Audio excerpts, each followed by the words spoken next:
And then when I log on, the class it's recorded. Okay, so I just logged on for no reason, just until we figure this out. Okay. So how you doing back there? Was you able to get in? Oh yeah, I'm doing the authenticator. Okay, and then you try to log on here. I have to wait for Joey, I guess, because if you didn't get no text, you can't do nothing without the text, the initial text at that. hmm But we're just gonna do kind of what we did on Friday. I mean, we'll just finish module one and just cover the different healthcare settings, members on the team, CNA professionalism, your qualities, your do's and don'ts, what you're legal permitted to do and what you illegally not supposed to do. We'll talk about those things. We'll probably get into a little bit of abuse. So that's probably how the day gonna go, whether we got a book or not. That's how it's gonna go.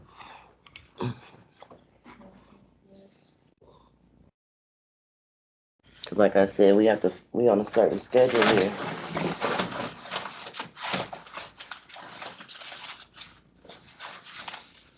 I don't even know where my physical Hartman book is at.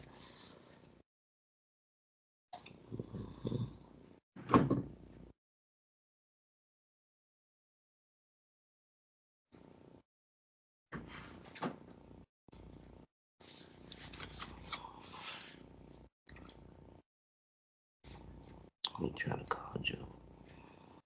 Mm, He's not working.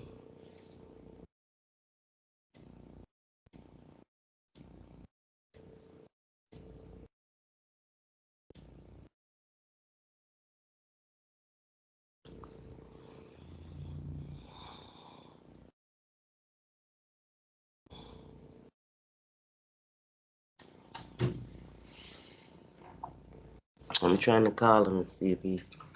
hmm I text him already, so usually he'll check the text and he'll send. Please leave your message for 62634389181. Hey, Joey, good morning. Whenever you get a chance, just give me a call. I'm just trying to get one of the students logged in. I'm here at the school, so just give me a call whenever you get a chance. Good morning, Joey. Bye.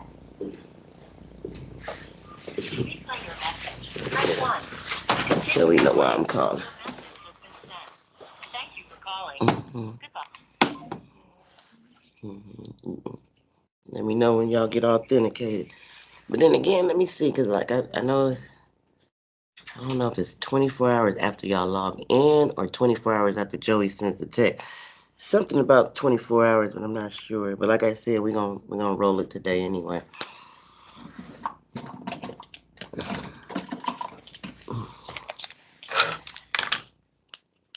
I'll try to do my best.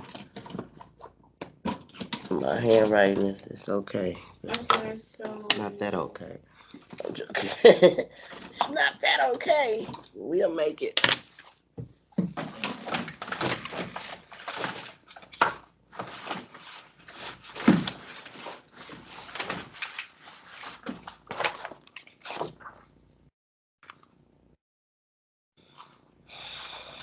That's a new mess.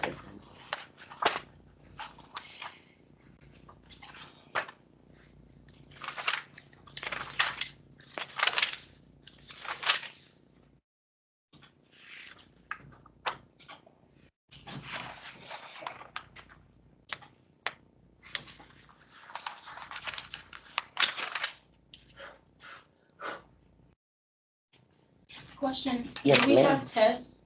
Like, do we take a test at the end, or like Well, is there? the way it's kind of set up, well, definitely you're gonna get like a little exam on around your last day here. That probably requires like 60 something questions that we'll probably give you here, or 75, something like that. Just to, try to see, make sure you're okay. But in here, each module has has a test at the end of it. So, like I told them last Friday, this course has 17 modules, so it should be 17 tests. I know I have 15 on the computer. Now, modules 2 and 17, they need to upload them, but if not, I can photocopy them for you guys, so that's not a big deal. But by the end of this course, you'll be into 17 module tests, at least one exam. Okay. If not more than one exam, because sometimes I give you guys practice exams when we get into the skills lab, just to see, depending on what I see in there. Yeah, because like I told him, we spent about 11 days here in this class, but 11 days in this class, right? Maybe 11, maybe day 7, I'm gonna take you over there to the skills lab, because I have 23 skills I have to get out before we go do the 13 days at clinical, that's at the nursing home. Okay. And that's where you'll do your hands-on At the nursing home. at the nursing home. Okay. But before we even get to the nursing home, I have to get done with the book, get done with the skills. Okay, yeah, your little 17 tests. The exam is after you come back from clinical, so yeah, and that's kind of how that go. Because your CNA comes in 2 parts. You're gonna get a written test, and then you'll get a skills test. So that's the whole point of me taking you over there, to make sure you can pass those. 'Cause you can't get your CNA without, you pass one and fail the other, you still fail. You will have to redo that section again. And yeah, you have to have pass and pass in order for you to pass. Like I tell students, in nursing, it's really a pass or fail. You can have 75, 78%, and this person can have 92%, but at the end of the day, you either passed or you either failed. Okay, technically. Okay, so I finished my authenticator. I'm gonna try. Try to log on in, Mom. Mm-hmm.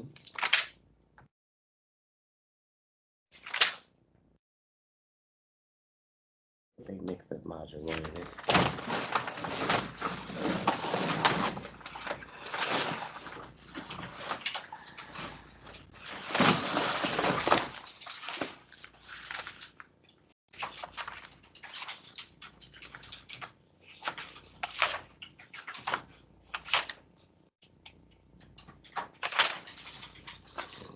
Yeah.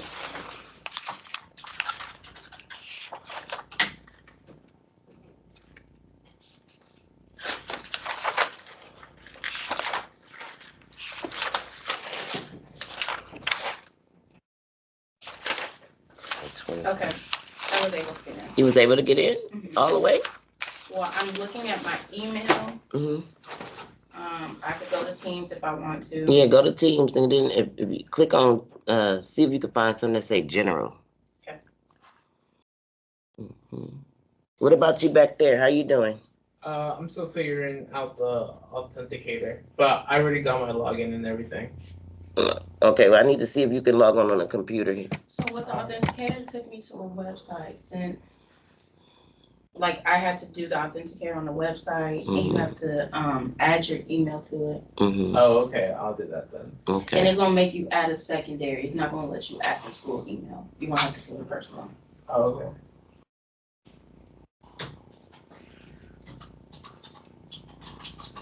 I'm just giving y'all a second to see how far y'all can get, and then after that, we just gonna start. Okay.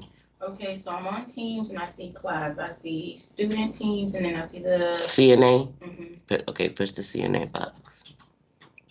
Okay. All right. So you should see something to say general or files. I'm not sure how I you're. do see 5. Okay. You see something say classroom CNA materials or something. Classroom materials. It's 2 of them. One say classroom, and then one say CNA classroom. Okay. I see classroom materials, nursing. Your assistant, yeah. Click that. Okay, and you should see about 11 different boxes. It should say something about some policies, procedures, the soft book, textbook or something. I see soft copy. A textbook. Okay, that's where your textbook is at. And then you have your policies and procedures is in there. Um, like the introduction to the class is in there. So this is, that's mostly where you'll find most of your stuff. And then if you want to go like your assignments, of course you'll click you should have a button that say assignments. But there's nothing there because I haven't posted anything. But you might see some old ones. But that's where you'll go for you to see your assignments. You'll go over to assignments. And then you might have a calendar button because if you're not sure what's going on, I think you can go to the calendar and it'll tell you. Uh-oh, hold on, this is Joey. Hey, Joey. Hi, good morning. I wanted to see you Friday.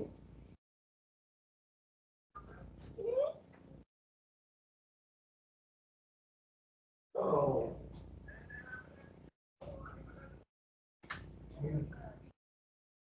I know. Yeah. Mm-hmm. I know. Mm-hmm. I know. I was just looking forward to seeing you guys. I still have one student that said they didn't receive the email. I love it too. Working on it. But I only have just 3 students in the class. I don't know how many you sent out. You sent out about 7 or 6, right? Okay. Yeah.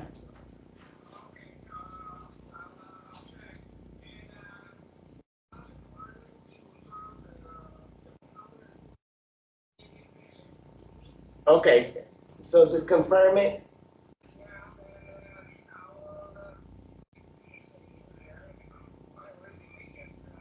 I know, but he said he don't see it.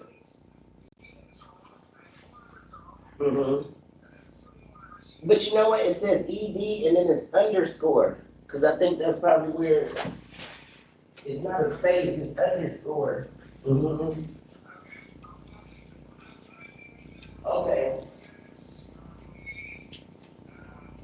Okay, so take your time. And we don't, I'm going to teach it anyway. I'm just wanting him to be able to log on. So just whenever you get a chance, okay? All right. All right. No problem. Bye, Joey.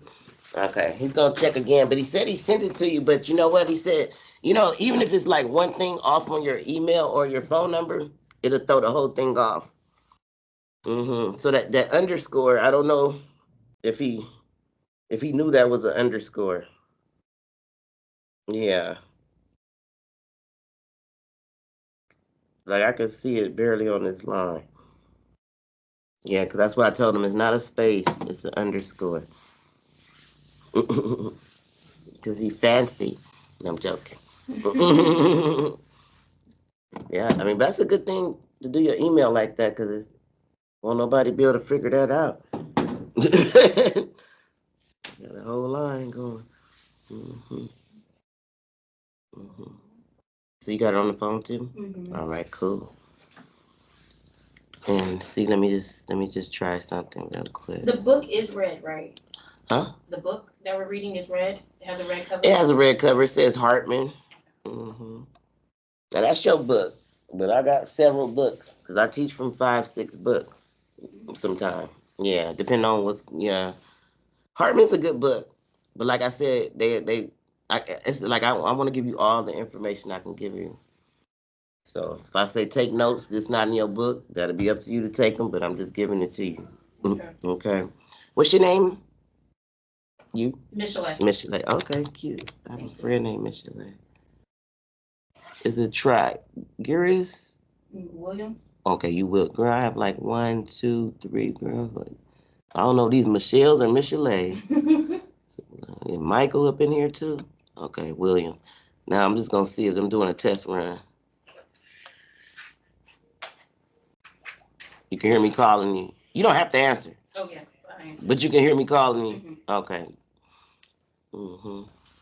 All right. Yeah, because it's gonna start echoing and carrying on. So we'll just wait till everybody else can log on. But that's how you log on when you come to class. I'll call you, and then you can just follow me on the computer. Okay.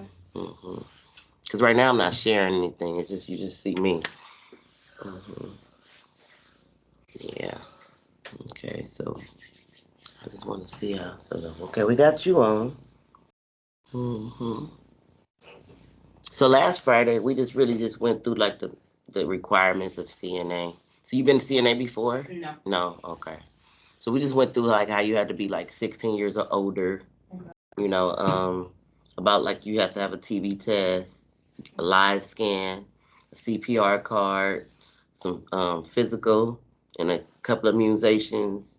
In the school, they'll let you know exactly which one. I know COVID is one of them, and um, might be the flu shot. I'm not sure exactly what they are, but I know they have the list there. So all those have to be done before we even get to the clinical site. I do have a question. So Yes, ma'am. my old job that I used to work at, I had to have all those things done. Mm-hmm. So I know my flu is recent. Mm-hmm. My CPR is still good. Mm-hmm. My COVID, I got that, and with the TB, I Mm-hmm. think that one that is still good. Mm-hmm. Can I use those results? If they haven't been too long. Okay. Mm-hmm. Now, it's some other ones. Let me see. This is the MMR and the other, like the rest of the immunizations that you usually get. Remember the ones you used to get when you was little? Yeah. Those. Yeah, I think they want a panel of those. Okay. Mm-hmm. Yeah. So, and sometimes it's not the school, it's the nursing home that's requiring it because, like I said, they're trying to just keep the patients safe. Right. Mm-hmm. Yeah. So we just discussed that, and how many hours we'll be in here. So usually we here about 66 hours between this room and the skills lab, and then we do 100 hours of clinical over at the nursing home. So that usually equal about 13 days. So you will be with us. I'll be with you when we go over there. And right now we go to Rosecrans Care Center. Okay. I don't know if you know where that is, but it's like across the street from the casino, like Rosecrans in Vermont. In Compton? No, actually Gardena. Over there by the Popeyes chicken. The little casino, Lady Luck. I know You it's two off the casinos. 91? Are you talking about the one off the 91? No, this one's right here off the 10. Oh. You talking about the Hustler? That's that Yeah, big one. But they have a little one called Lady Luck or Lucky Lady. That's right on like Vermont and Rosecrans. That's the little casino. I don't know too many people don't know about it, but well, I know about it because I used to live over there. But I know they got the 21 and the card games and Super 9 going in there. Yeah, but I never took the class to the casino, so don't worry about it. No, I'm joking. I never took them over there. One day we was gonna try to go eat over there. I said, nah, we better not do that. No. Yeah. Okay. So I'm just trying to think about everything that we went over last week. So we talked about the requirements and the immunizations, the hours. Let me see, what else did I talk about?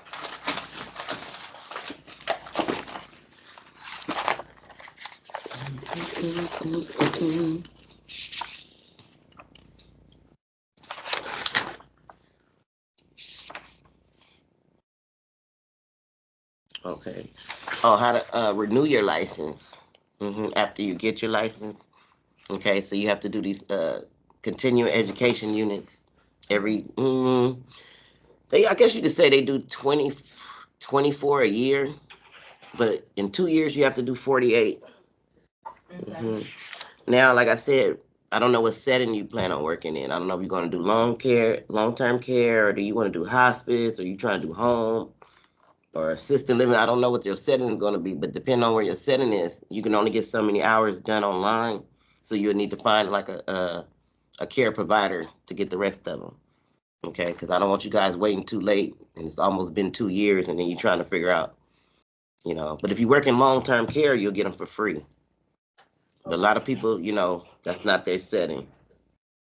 It's mine, but it's not. That's not everybody's setting. Some people want the hospital. Some people want to, because when you get this, you can basically take it where you want to take it. Yeah. So. For some reason it's not letting me download it, the authenticator. It should be already on there. But let me Can you help us? Let me sign I'm in sorry. and everything. I usually try to. I'm not that savvy with this. So what I had to do.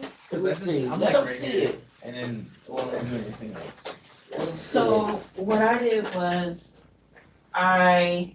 Yeah, you only got a few seconds, huh? Where they put the timer on the stools. Yeah. Mine had actually, my authenticator went through the actual website on my phone, and from there, Yeah. it just, it Okay. went through, because on the computer, it wasn't doing it. Yeah, so you gotta download the authenticator on your phone, right? Well, I haven't even downloaded yet. I You had haven't? just, You just went to a website? I went to, Microsoft.com. Okay, I had to do it on my website.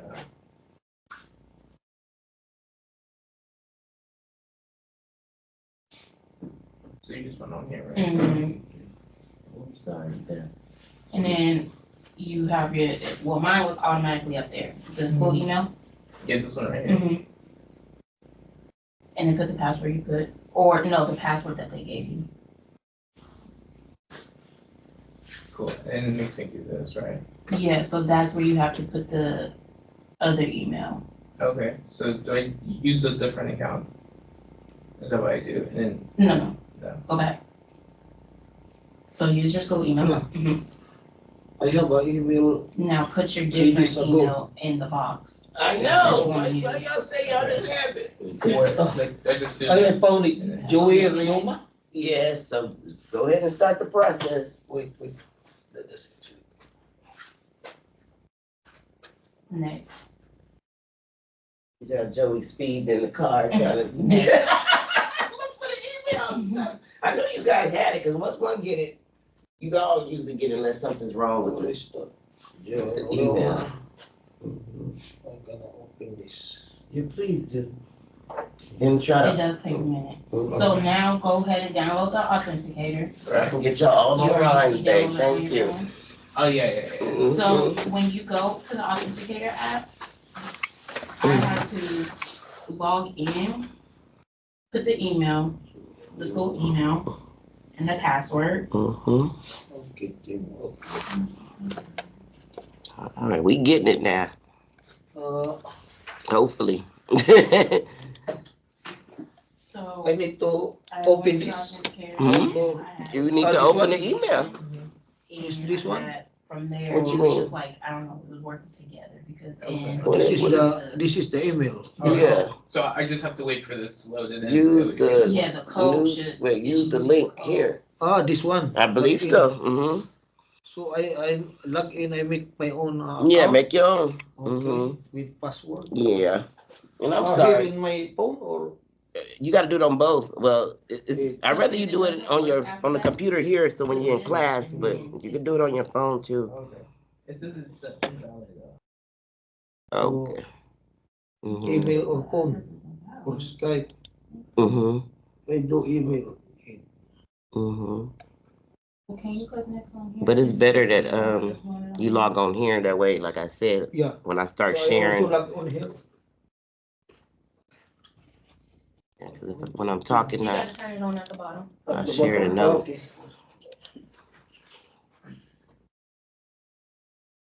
Calendar. I'm trying to figure out how to get to the.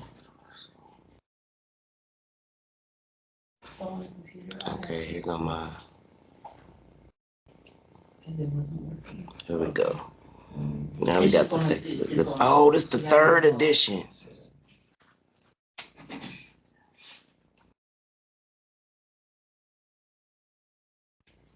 I got the 5th edition.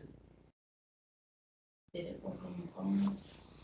I don't know why I thought this was the 4th edition. The 4th edition got the home health added to it, I heard. I gotta figure that out. Okay, you opened it? Okay, now we gotta wait on you. So I need to log on in the Yahoo. Is to log on Yahoo.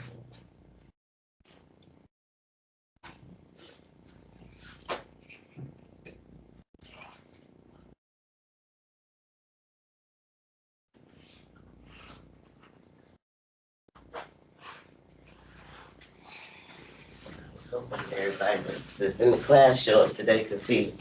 I like to get everybody logged in at the same time. Mm-hmm. Yeah, because see, when the next person come, I'm still be teaching. They're gonna have to figure out how to log in. No, for real, because I gotta go forward.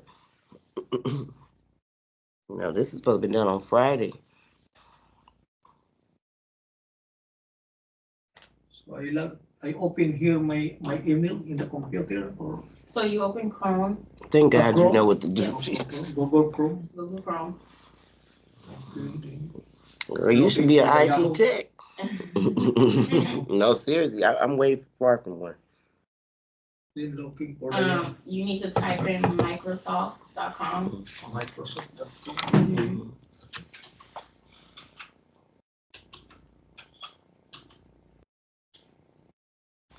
Did you look? No, it still is not going through.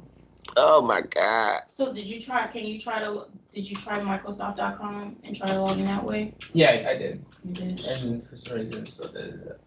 So Y'all gonna have to log on some kind of way.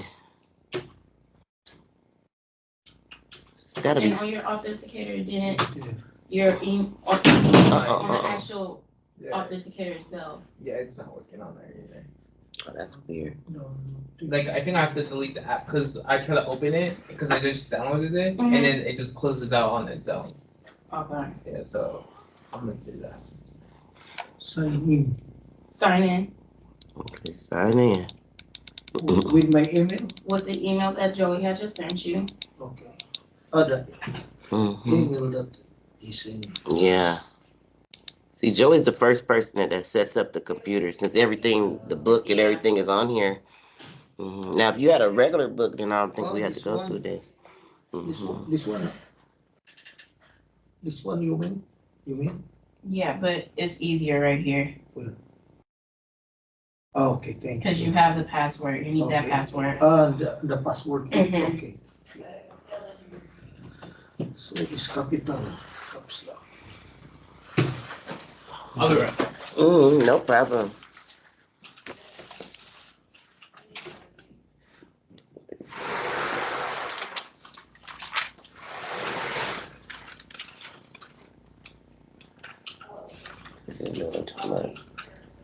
I got words.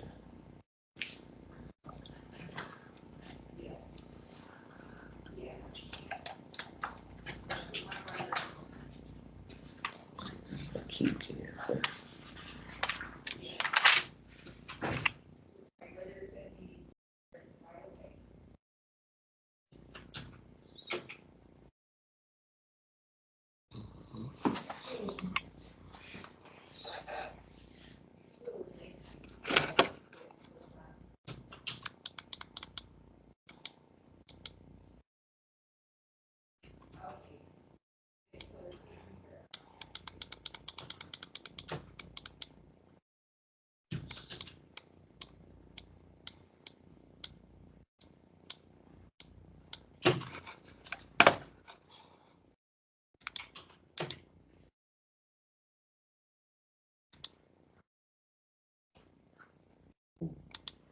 You use the password that Okay.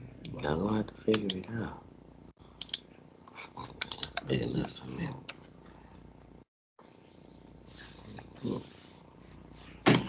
Sign in. So.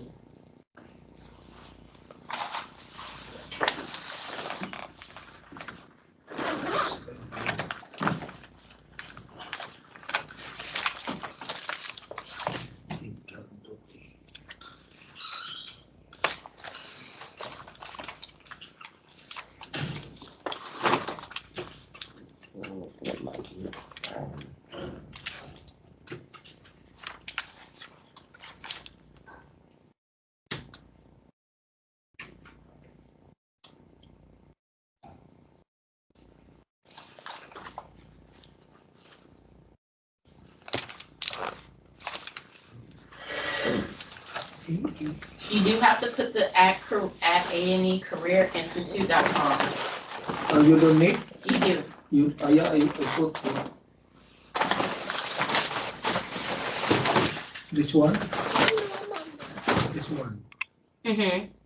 And then next. Next. But he don't accept. Then I put account access. Enter the current account. Do you mind if I see the email? Okay. Thank you for helping. Mm-hmm. It's always one student that gotta step in and help. Cause I'm like, I'm just a teacher. I didn't go to computer class. Well, I did, but it wasn't like You're this. forgetting that second R after the D. Mhm. Yeah, trip out. You gotta have everything correct, or it's incorrect. No, you're fine.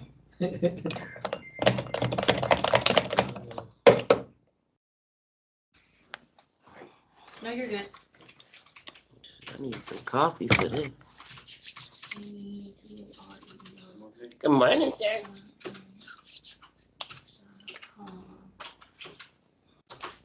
Huh. It's It tripping. says that his don't exist. What you mean? It says that it don't exist. Can you it says that his email doesn't exist. I mean, but his is he has the email from him that says that Oh wow! He See, does that's a exist. Joey price. See, it gets too difficult for me. Oh my God! Something has to exist.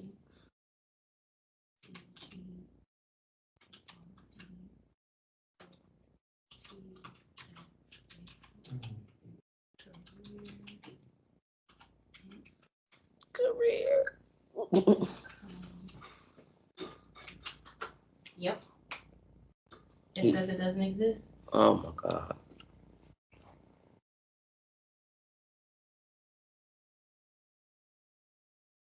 Maybe Joey started it over. Maybe he got to the office.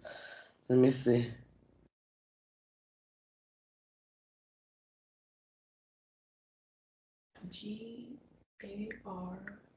GARDOT at Career. Yep. Unity Career Institute.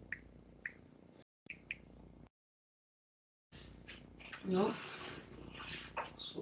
Yeah, you have to wait. Yeah, you have to wait for Joey. Mhm. That don't make no sense. So right now, only you can get in. Mhm. Okay.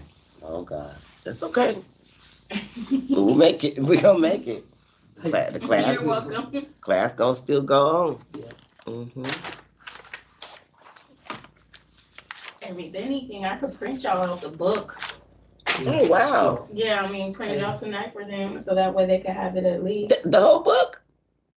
Yeah, you could do that. I could do that from Teams Oh, well, I know you can do that, but girl, what printer you got? at home. Yeah. Regular. That's a lot of pages and a lot of ink. You okay? Oh yeah, it could be done in black and white. Oh, girlfriend, that's. I wonder how much Staples are charged for the whole book. Mm-hmm. Let me see. How many pages is it? It's 264 pages. Whoa. Wow. That'll be a lot of paper. Yeah, because I wouldn't tell you guys to buy this book. Mm-mm. I mean, it's cool. Mm-mm.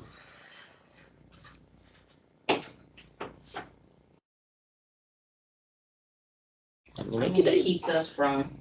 it gets to the point, but sometimes it's there are other things. I'm like, no, so we got to add to this because see, like I was telling them, like when you get your test down there, Mhm. you guys have different color tests, so you don't get the same test. So different questions on different tests. So I know the test bank is like, you know. So it's like not hard to say where they're gonna ask you the questions at. I pretty much know what areas they'll ask you the questions at, but that's why I give you the extra just in case. Because like I said, we got to make sure that when they start hitting you with them questions. Because all nursing questions they get confusing after a while, and then they'll give you 4 right answers too. You'd be like, well, A, B, C, D, all of them is right. Like, yeah, they all right. So what's the best one? It's more of a logic. It's more of a critical thinking type of thing. Okay. Mm-hmm. Now, some questions you could just read them and like, okay, that's what that is. But then some of them have you sitting up there going back and forth trying to figure that out. Yeah. Hmm.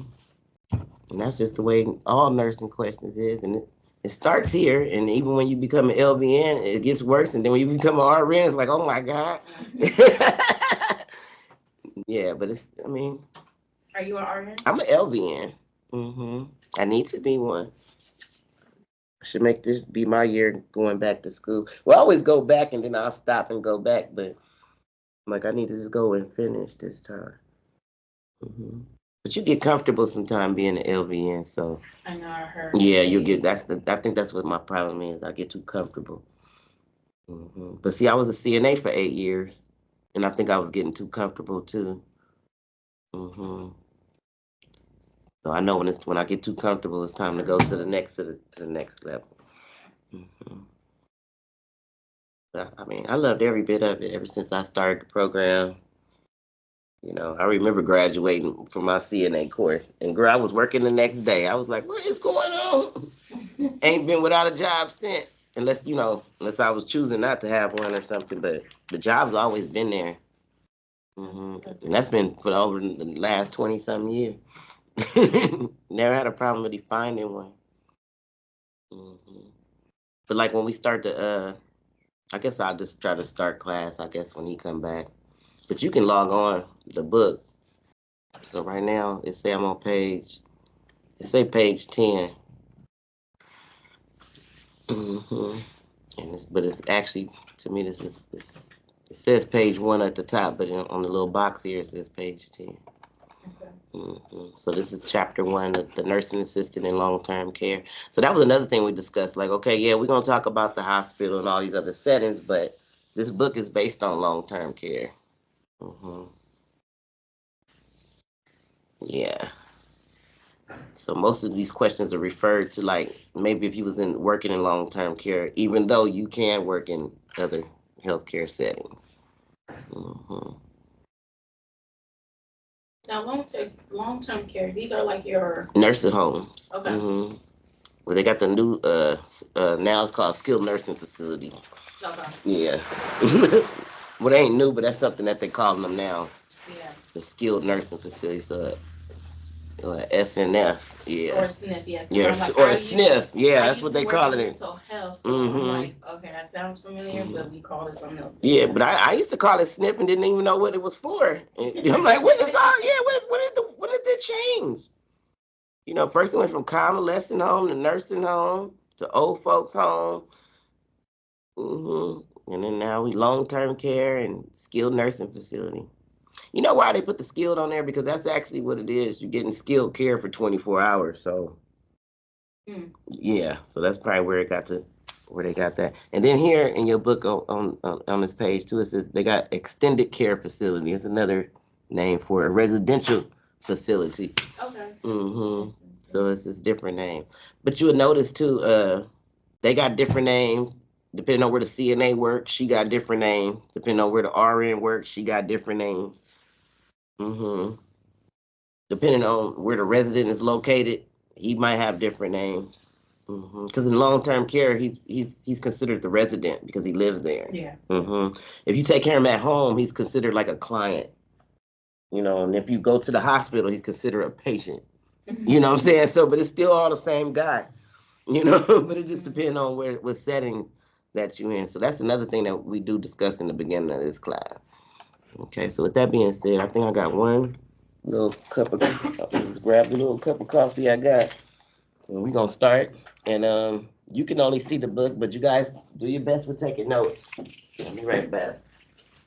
Trying to get y'all logged on.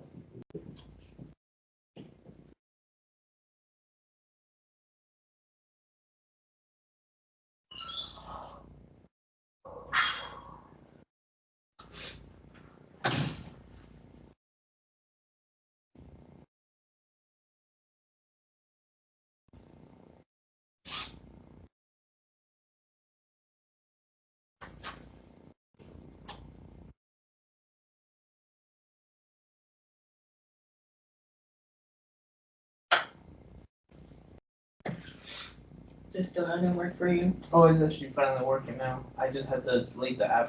Yeah, I kind of figured.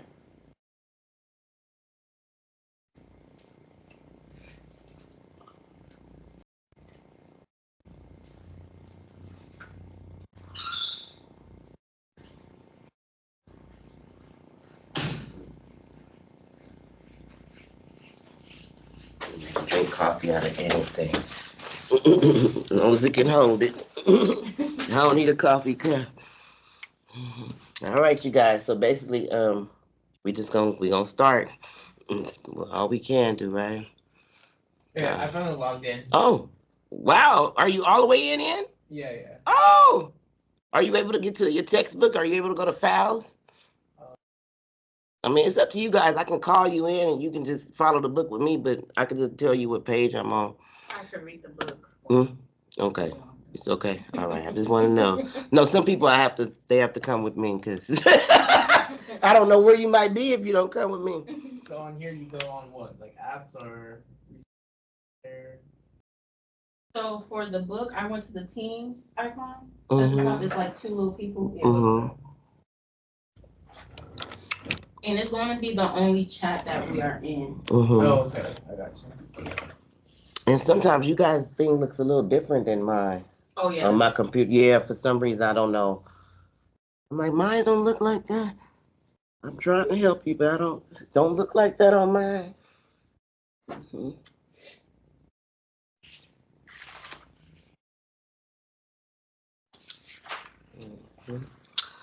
Well, since you guys are on, well, I gotta make sure. So you in already? It's asking me to download Microsoft Teams, but but I'm in. Put you in? Okay. So let me do this. Yeah, because it's still here. Okay.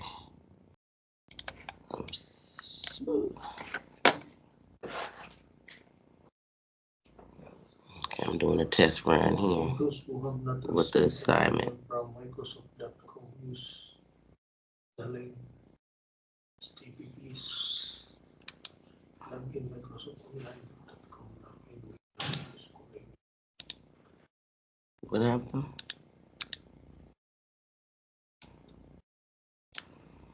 Wait, I don't really have due dates. Oh, I'm hungry. Okay. All right, assign. All right, let me see. I assigned the first module here just to see if you'll be able to get it. You did, huh? Somebody got it. All right, so I'll go over it again, but click on it, and you should see some boxes. Okay, so let me see. 1, 2, 3, 4, 5. I got like 6, 7 boxes here. So your first box always has your key terms. Okay, and your objectives, so you'll know what am I trying to get from this module. Okay, what am I supposed to be learning here? So here's your key terms here. Discuss the legal implications of code and regulations of Title 22, Division 5, and OBRA. Okay, well, so we'll talk about that today. We'll talk about identifying the nurse assistant requirements. So I told you what the requirements were already. It's to describe the qualities of a nurse assistant. So we'll go over the qualities, like I said, the responsibilities, the professionalism, the ethical behavior, and describe the behaviors that maintain confidentiality. So that means HIPAA. We'll go over that. So that's usually what you learn in module 1, plus a little bit more. Now you see you got a lot of definitions here, but I put the ones that's in bold. You know, the ones that I need you to learn first. The other ones you can go back later. Now I didn't do insubordination because I'm quite sure I think we all know what that means, right? Okay, so I didn't have to highlight that one. Okay, but like mandated reporter, definitely you need to know what that is. You know, you need to know what a violation is because if we do something wrong, that's exactly what's gonna happen, right? Confidentiality, dignity, ethics. Okay, I got HIPAA here, and I didn't do OBRA, but I speak a lot more on OBRA, so that's okay. And then here, but all your definitions is important. But I'm not gonna say that you're gonna learn all 4,000 of them in this class. I don't know nobody who did. And then the second box here is your residence rights. Okay, because that's another thing we discussed. Because they got rights. They always right. Here is a test, which is for module 1. Okay. Here's module. It's like a PDF. So if you want to get more on module 1, you can go through the PDF here. And this is giving you the full module 1 of everything. But usually I use this too. I got the PDF right here, so I'll teach by the PDF. Okay, so you don't think that I'm just making up stuff. No, and then here I put your 283A. No, it's supposed to be 283B, but I don't know where I got this A from. Oh, there's A and B. Okay, it's A, B. It's actually D2 and C, but that's okay. So here I was just showing you your initial application, and then here is your in-service hours. So remember them little continuing education hours I was telling you? I'm just showing you this should be put on a form like this, and it should be completed by your staff development or one of them providers, okay? Because that's if you want to renew your license every 2 years, you have to do it. Okay, so that's basically all what's on module 1. So with that being said, I'm flipping back to the book. I'm about to get started here. Let's see. And Can you do your hours while you're working? Like, for example, like say you, well, I remember you said like the long terms. If you happen to work in the long term, can you still do your hours there while you're employed with them? Your CEUs? Yeah. Oh yeah, you're gonna get them. Okay. So most of the time, your staff developer, she'll call a meeting every now and then after class. I mean, not after class, or right before your shift ends, and she'll talk with you guys. Even if you're busy, just make sure you sign the paper. Okay. But she's gonna redo them anyway. If she know that you work there at least a couple of hours, I don't think it matters if it's full time or part time. She'll still do them if she know that you work there. Okay. Now you can find somebody that don't work in a place like that and just a CEU provider, and she can also do them too. She can also do them too. Just as long as a CEU provider. Yeah, I plan on being one of those one day. Because I think I qualified to be one. I just have to go through the board, get the application started, and my friends they do it. I can always send you to one of my friends. I think the school does it too. I think they do it for home health. I'm not sure what they do. If they do it for CNA, but you could check with them. All right, so now I'm going to page 1, which is it says it's page 10 in the box. All righty here. All right. Okay. All right, so we read the objectives already. Okay. Okay, I kind of already told you guys. When I discussed the hours, the requirements, that's from OBRA. Okay, I don't know if you guys know what OBRA is. It's a, it's a, Isn't that, I gotta go back. well, it's just a few of them. They help with the state regulations of the healthcare setting and for the nurses, along with the CDPH, along with the health department. You have OBRA, you have OSHA, you have JACO, Centers of Disease. All these people are, now you get it right. Yeah, depending on what we're talking about. Yeah, because they all play a part in this right here. And OBRA is just for the nurses. Well, OBRA, yeah, and in the nursing facility. So here, well, let's just keep going, and then OBRA should come up in a minute. So here, right here on page 1, it says compare long-term care to other healthcare settings here. So I won't read too much, but since they don't have their book, so I might read a little bit. Okay, so here it says, welcome to the world of healthcare. It says healthcare happens in many places. Okay, nursing assistants work in different many settings. Okay, so it speaks for itself. So long-term care or skilled nursing facility is a setting. Okay, you have home health is a setting. Okay, you have adult daycare is a setting. Okay, the prison is a setting. I'm just going through the different settings. You got subacute as a setting. Okay, you also have assisted living. Okay, you got rehab. Okay, which you'll see when we get on page 2, but that's what they mean by different setting. Okay, but since this textbook will focus on long-term care, they start off with LTC first, which is long-term care. So what is that? It's for people who need 24-hour supervised nursing care or skilled nursing care, however you want to call it. Okay, so this type of care is given to people who need a high level of care for ongoing conditions. Now, when they mean by ongoing conditions, they mean more so like if y'all heard of the word, I know y'all heard of this word, but not probably what you think, but the word chronic, okay? Okay, chronic means something that's long term, okay? So if you have chronic health conditions, then most of the time that you'll go to long-term care because that's long term, okay? If you have acute healthcare problems, you usually go to the hospital because that's a shorter stay, okay? So that's how I usually go here. So they say known as a nursing home. So I'm moving down. Says now, however, they are often called long-term care facilities, skilled nursing facilities, residential facilities, rehabilitation centers, or extended care facilities. Okay, I don't think you have to worry about all those for your state board. Just know what long-term care is. Okay.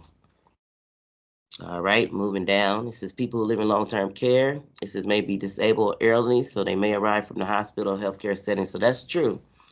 Most of the time, this person is at home. They get sick, they go to the hospital, and they get discharged to a long-term care facility. Okay, it's maybe because the family couldn't do it, or maybe they didn't, have any family to take care of them, or couldn't afford a private nurse, or however the case may be, they ended up in long-term care. Okay, so here they have another definition called length of stay. So the number of the days a person stays in the care facility. So that is going to vary depending on what the diagnosis is. Now, I call the patient Mr. Jones because that's what he's known to be. So like I said, this Mr. Jones, he might need to stay 30 days. This one might need 3. This one might need the rest of his life. Who knows? But it depends on the diagnosis. Okay. All right. So moving on here, it says some of these people will have a terminal illness. Okay. So you know that terminal mean that they're going to go. Terminal, for example, is like a stage 4 or 5 cancer. Okay. Most of the time you don't recover. The prognosis, you get a diagnosis and then you get a prognosis. So the prognosis is the outcome of the diagnosis. So definitely terminal illness, bad, no good. Okay. So most of the time this person would probably be put on either some kind of hospice or comfort care. Okay, which we'll probably talk more about that in a few minutes. Okay, so moving down, this means that the person is expected to die from the illness. Okay, so other people may recover. They may, but when it's terminal, okay. It says most conditions are seen in long-term care. So here's go your word chronic. Okay, so what that means, long-term. So here's your disability. So here is a little trick I'm gonna tell you now. These are most of these right here. Your book definitely, your state board is gonna touch on physical disabilities. So like you're paralyzed, your stroke, you're blind, your hearing impaired, okay, those type of people, and then your heart disease. So your people with hypertension, CHF, okay, maybe chest pain, uh, cholesterol, okay. Moving on here, dementia. So your people with your mental problems or have a problem with thinking or understanding things. So that could be your schizophrenia. I mean, anybody that has a problem up here, or people like Parkinson's, cerebral palsy, all those, okay. So they just letting you know now who they're gonna really ask you about. And then don't forget your unconscious resident. They always have a few questions about his self. Okay. So moving on here, it says people who live in long-term care facilities are usually called the residents. So I'll explain to you why, because that's their house, right? So long-term care, resident, home, client. Most of the time at the hospital, they call the patient. Okay. In hospital, the charge nurse is the RN. In long-term care, the charge nurse is the LVN. Okay. In long-term care, you're called the CNA or the nurse assistant. In the hospital, you're the patient care technician. Okay. So it depends on what setting you is. Your name can change. Okay. And you at home, you might be the home health aide. Who knows? Okay. All right. So moving on. All right, since people who need long-term care will have a different diagnosis, so we explained that already. So the medical conditions determined by who? The MD. The doctor is the only one that can prescribe, diagnose. Okay, so the stages of illness or diseases are affected, how people, or excuse me, how sick people are and how much care they will need. So the sicker you are, the more care you may need. It says the job of the nurse assistant will also vary. Okay. So this is due to each person's different symptoms, abilities, and needs. Okay, so now they're gonna walk you into the different settings. So we know home health, it speaks for itself. Usually that's done at the patient's home. hmm Yeah, they don't want to stay at the long-term care facility. They say, I want to get taken care of at home. So you have your nurse come on to the house. Now, I don't know if you're paying private, what insurance you got. Your insurance might help you out with the home health aid, but sometimes you might have to find a family friend or somebody to come to the house. But the thing about this is this person chose to be at home. Okay, moving down, page 2, assisted living. Okay. So here, this one's kind of interesting. Or they got a new word for it, apartment-based living. Apartment-based. So you might hear apartment-based. You say, what the hell is it? It's assisted living. Okay. So I'm trying to keep up with the new terminology too. Got a question? Boarding cares be like that too? Yeah. Okay. It says facilities provide some help with daily care, such as the showers. So see, that was the key word, some help. You know, long-term care is all the help. This one, these people only need some help with the showers, meals, and dressing. Help with medication may also be given. People who live in these facilities do not need skilled 24-hour care, so that's the difference. They more need 24-hour supervision, okay? Assisted living facilities allow more independent living in a home-like environment. Okay, so assisted living may be attached to a long-term care facility, or it might stand alone. So that's true. Some nursing homes do have a second or third part. Might have a dementia unit, or they might have assisted living unit. Okay, so here's your adult daycare. This is only open during business hours. Okay, you drop Mr. Jones off about 8, you gotta pick him up about 5. He can't spend the night. Okay, there's no nurse that's gonna be there 24 hours. All right, here's your hospital. Acute care is given in the hospital, okay? And ambulatory surgical centers. Okay, that's another setting. Oh, I'm hungry. I'm sorry. Is it for people who have immediate illness? It says people who are admitted for short stays for surgery, diseases, acute. So something that's very, very short, okay? Because usually the hospital wraps you up and gets you out. They start to lose money when you start spending the night too long and doing all that, okay? Yeah, you gotta go long-term care, go home. Yeah, so acute care is 24-hour skilled care for temporary but serious illness, okay?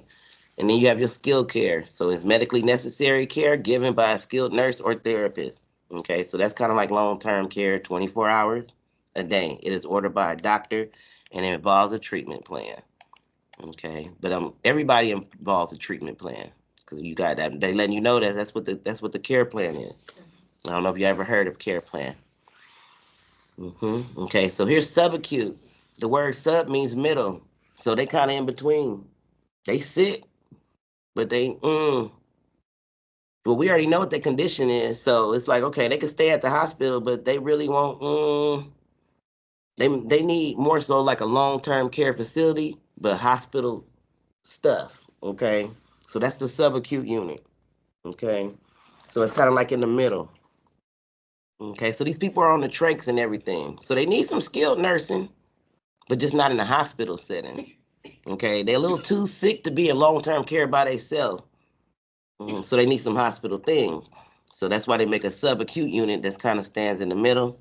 And like I said, that's more your trach patients. You'll find them over there. And you find your respiratory therapists over there too. Okay, subacute, yeah. You can after you become a CNA, you can take the subacute class. It's only a 1-day class. Should be like 8 hours. Get your subacute certificate, and then you can work. You get less patients. You make a little bit more. If you work in a subacute unit, but you gotta really be paying attention over there. Are these like your like cancer patients or No, this gonna be like I said, your trach. so someone who had like some type of Or they got shot or some kind of breathing going on over there.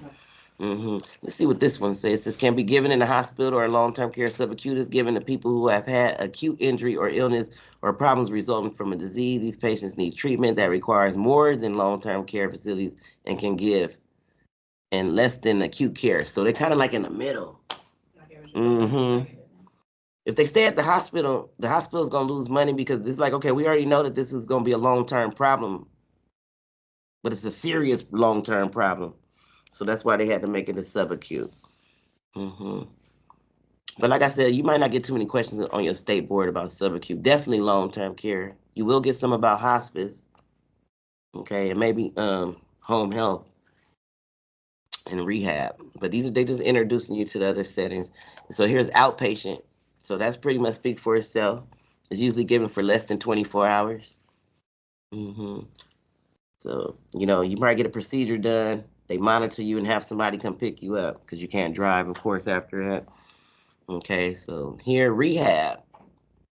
Okay, rehab has its own chapter in chapter 9, but this is the care given in facilities by specialists who, the physical, occupational, the speech, it could be the respiratory, whoever. So then that's your rehabilitation team there. Okay, and here's hospice. So yeah, kind of terminal here. So actually they talk more about hospice in chapter 3, but it is given in facilities or homes for people who have 6 months or less to live. For book purposes, 6 months or less to live, but I done seen people on hospice care longer than 6 months, so I don't know what's going on. They might have to change the definition one day. But as far as your book and test purposes, if they say 6 months or less, 6 months or less. I done seen people get on hospice, get off hospice, come back on, come back off, stayed off longer than 6 months, so I don't know. But that's what they say it is, hospice, and most likely this person is either going to be terminal or needing some kind of comfort care. Okay, we'll talk more about that when they come back up. Okay, so it says describe a long-term care facility, so that's number 2. Okay. I'm not gonna like this book kind of repeats itself over and over again. So if it's something that I didn't read and like they can't see the book, so I'm kind of just elaborating a little bit. Okay, but before I move on, I always check to see this is the time to move on. So let me check my note. Okay.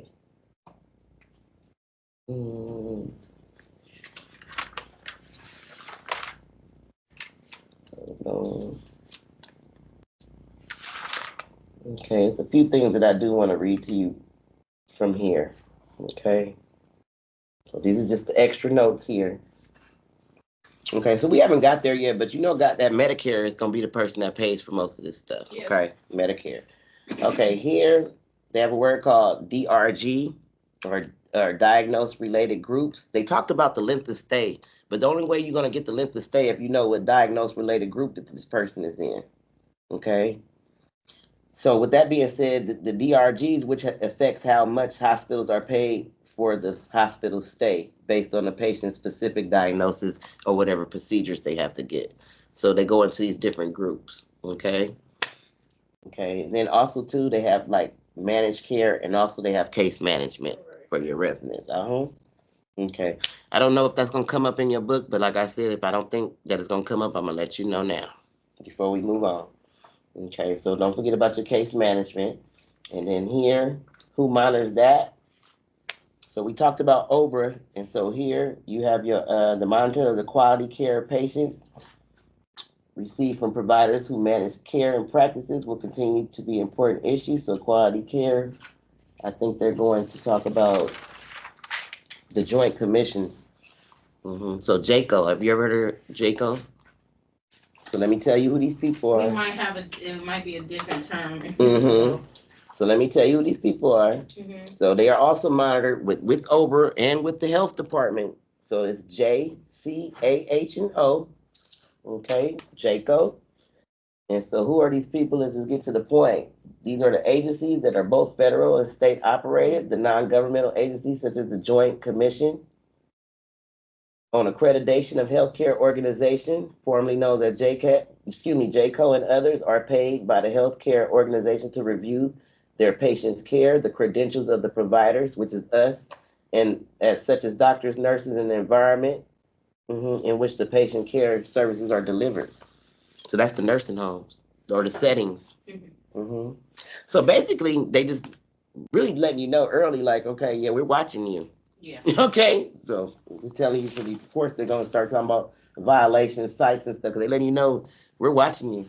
Okay, so they're gonna let you know that they do an inspection.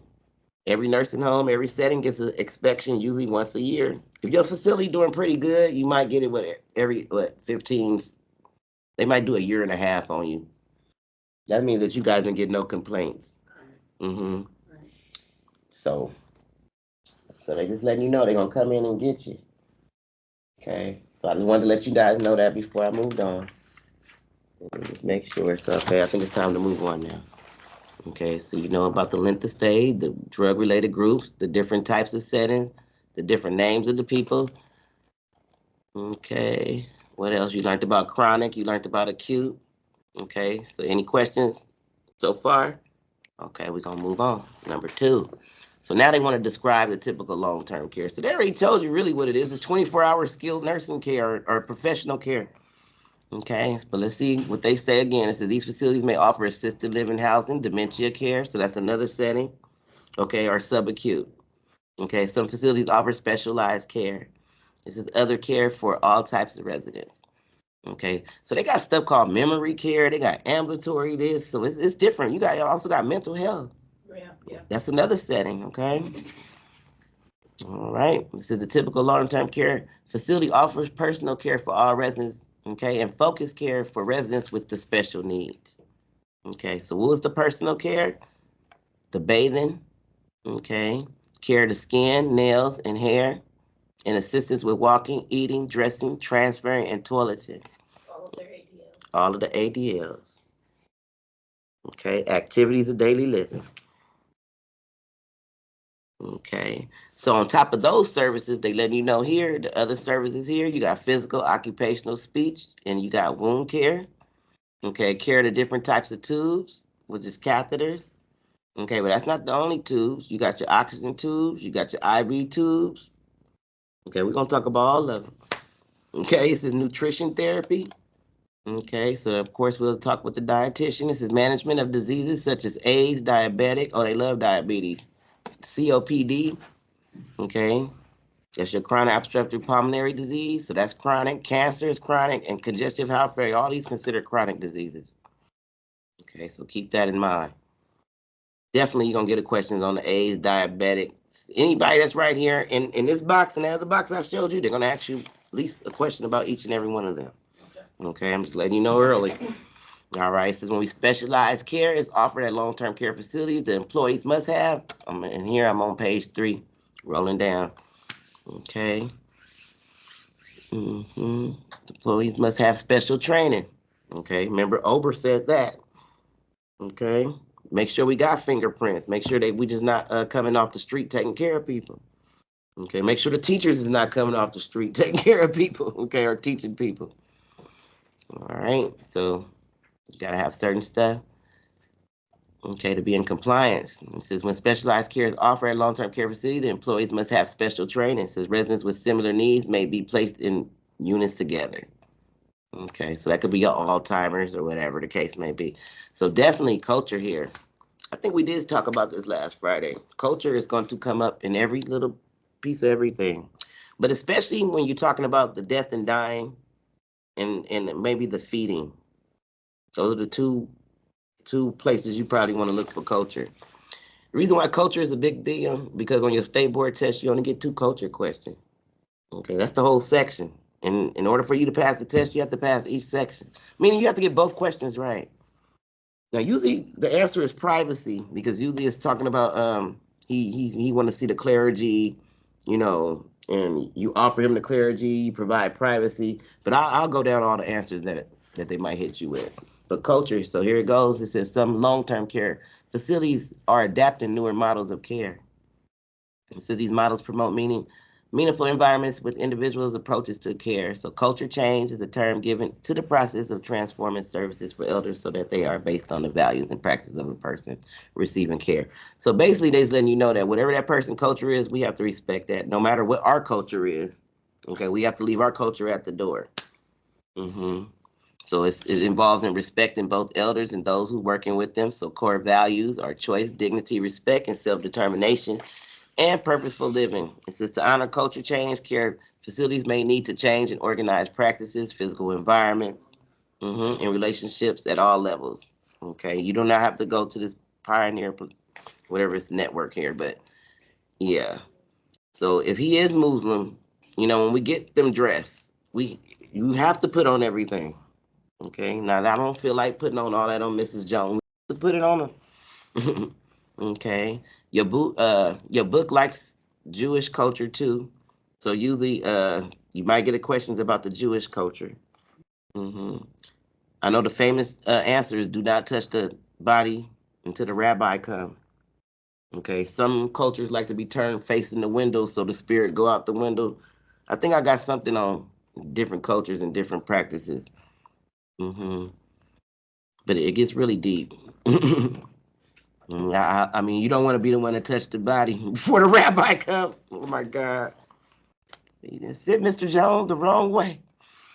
Okay. And then rituals and stuff like that. I'm not saying you do not have to participate, nothing like that though. Better go get your charge nerve.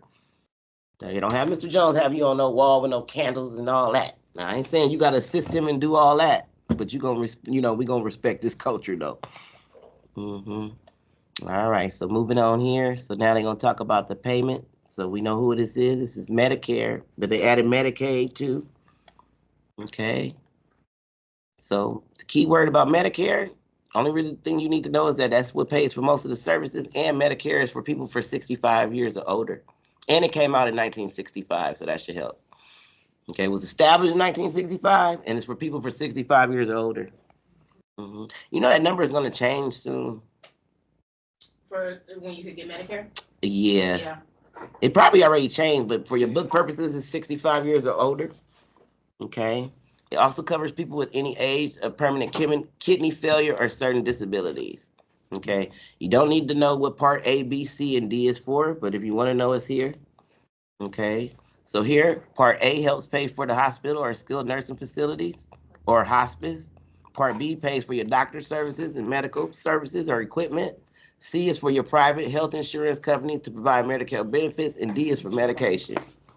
That's all you need. But as long as you know it's for 65 years and up, you're good. And then they add Medicaid here. But where's Medi-Cal? Should have added him Well, too. it is No, Medicaid. I know, I'm messing with Like- you. Medicaid, Medi-Cal. Shoot. Oh, it's a Medi-Cal assistant program. Okay, low income people.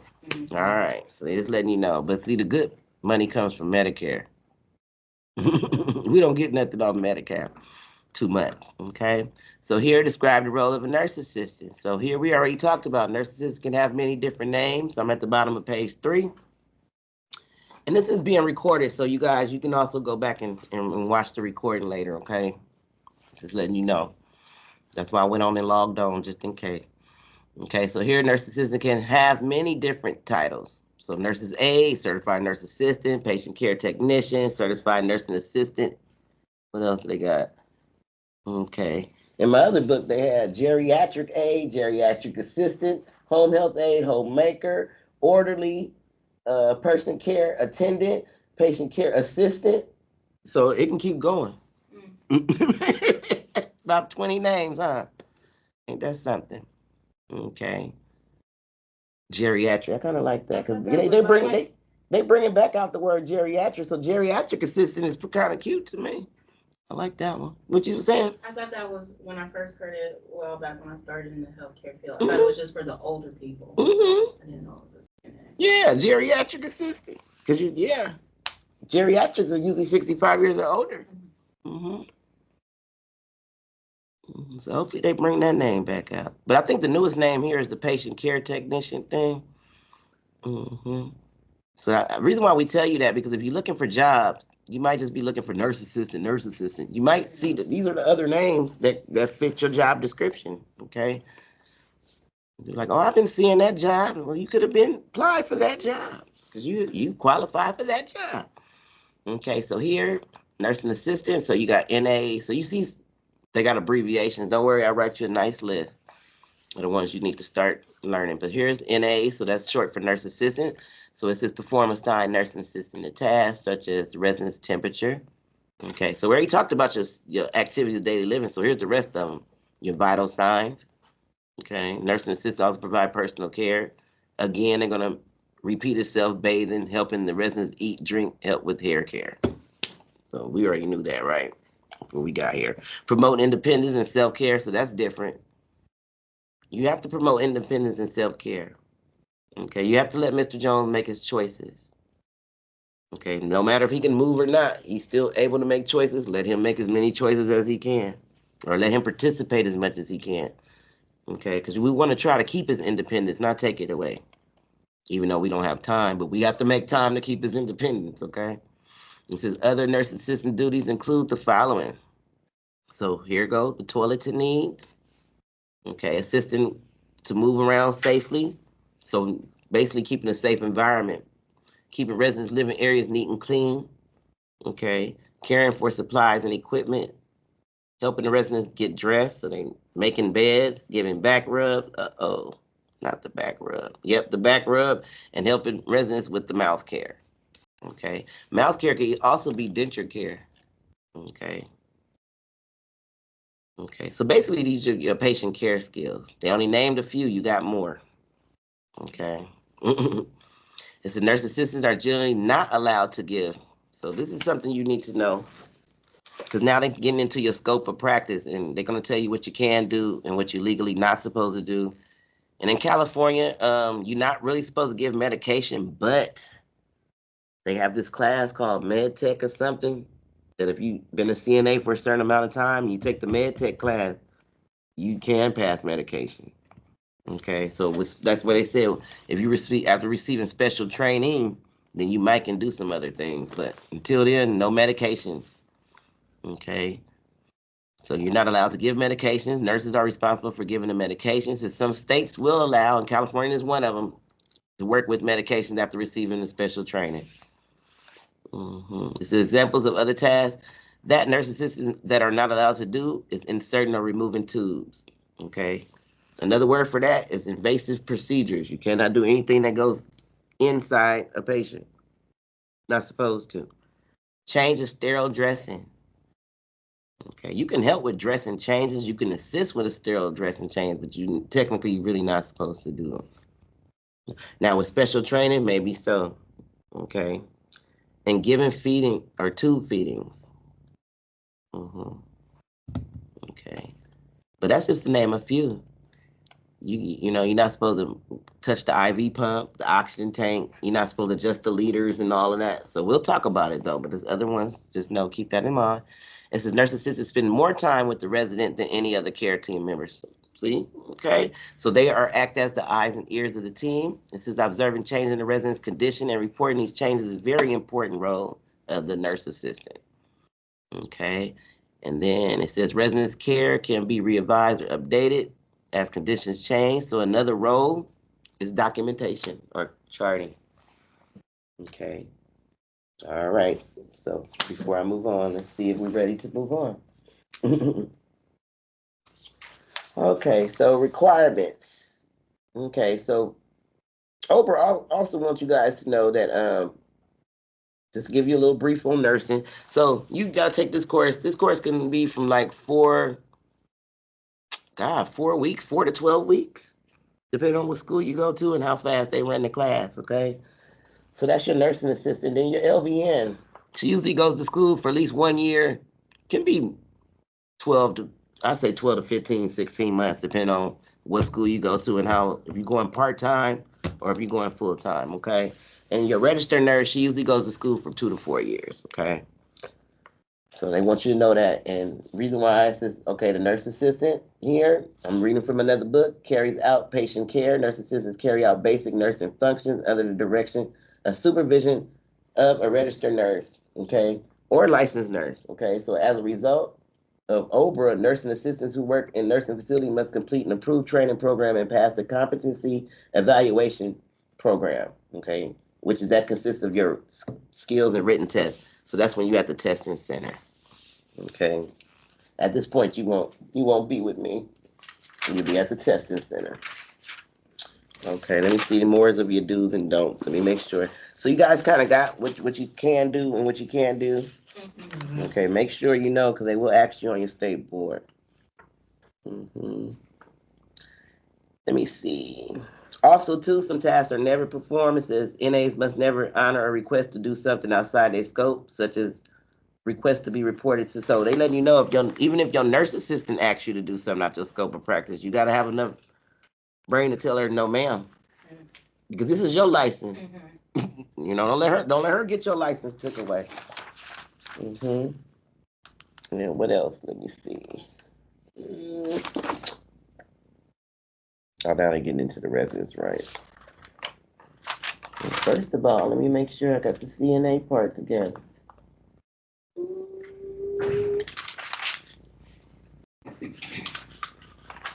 Making sure. I just be making sure I don't skip nothing, y'all.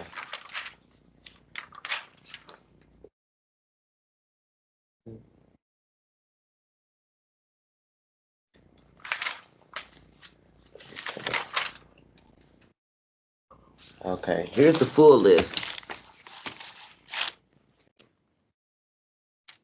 So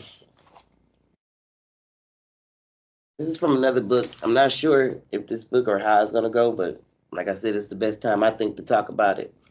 Okay, so with that being said, let me make sure. Okay, so here's the duties that are within your full scope of practice. Okay, because they say, well, how would I know what duties I'm supposed to do? You have to stick within your scope of practice. What is the scope of practice? Things that you are legally permitted to do. Okay, so we already know you legally do the ADL as far as the eating, the elimination, which is the toiling, the bathing, and the grooming, which is hair, nails, and shaving. Okay, or it could be more than that. It says helping make the patients physically comfortable by assisting them with mobility. So that's helping them move around. So that's walking them, transferring them, positioning them, and also making sure they have activity needs. Okay, getting your patient dressed to go to activities. Okay, attending patients' psychological comfort and social needs by answering the call bell and providing privacy. Of course. This is the full list, y'all, with communication and always showing respect. It says ensuring a clean and safe environment for your patient. Now, I know we're not housekeeping, but we still supposed to tidy the things that we use. If there's too much going on in there, you call housekeeping. It says assist the nurse with assessment care, okay, such as by taking vital signs and observing patient and reporting and recording, which is like your charting and your documentation. Providing support services such as transporting patients and cleaning equipment. That's also part of your job, okay? Mhm. Some things are throwaway, but some things can be reused, and like a urinal can be reused a certain amount of times before we throw it away, for example. Know how to label everything, but we'll talk about it. It says your employer will provide you with a list of specific duties for a nurse assistant. This is in your job description. hmm So you have your scope of practice, so you know what to do. So where do I find it? What's inside my job description? Okay, so no giving medication, no prescribing or diagnosing treatments, no taking oral or phone orders from a physician, no inserting or removing tubes from a patient's body, no sterile procedures. Don't do nothing that you wasn't properly trained. Telling anyone about the patient's diagnosis. Okay, they don't want you supervising other CNAs, even though they might need it. Okay. So that's your full list there.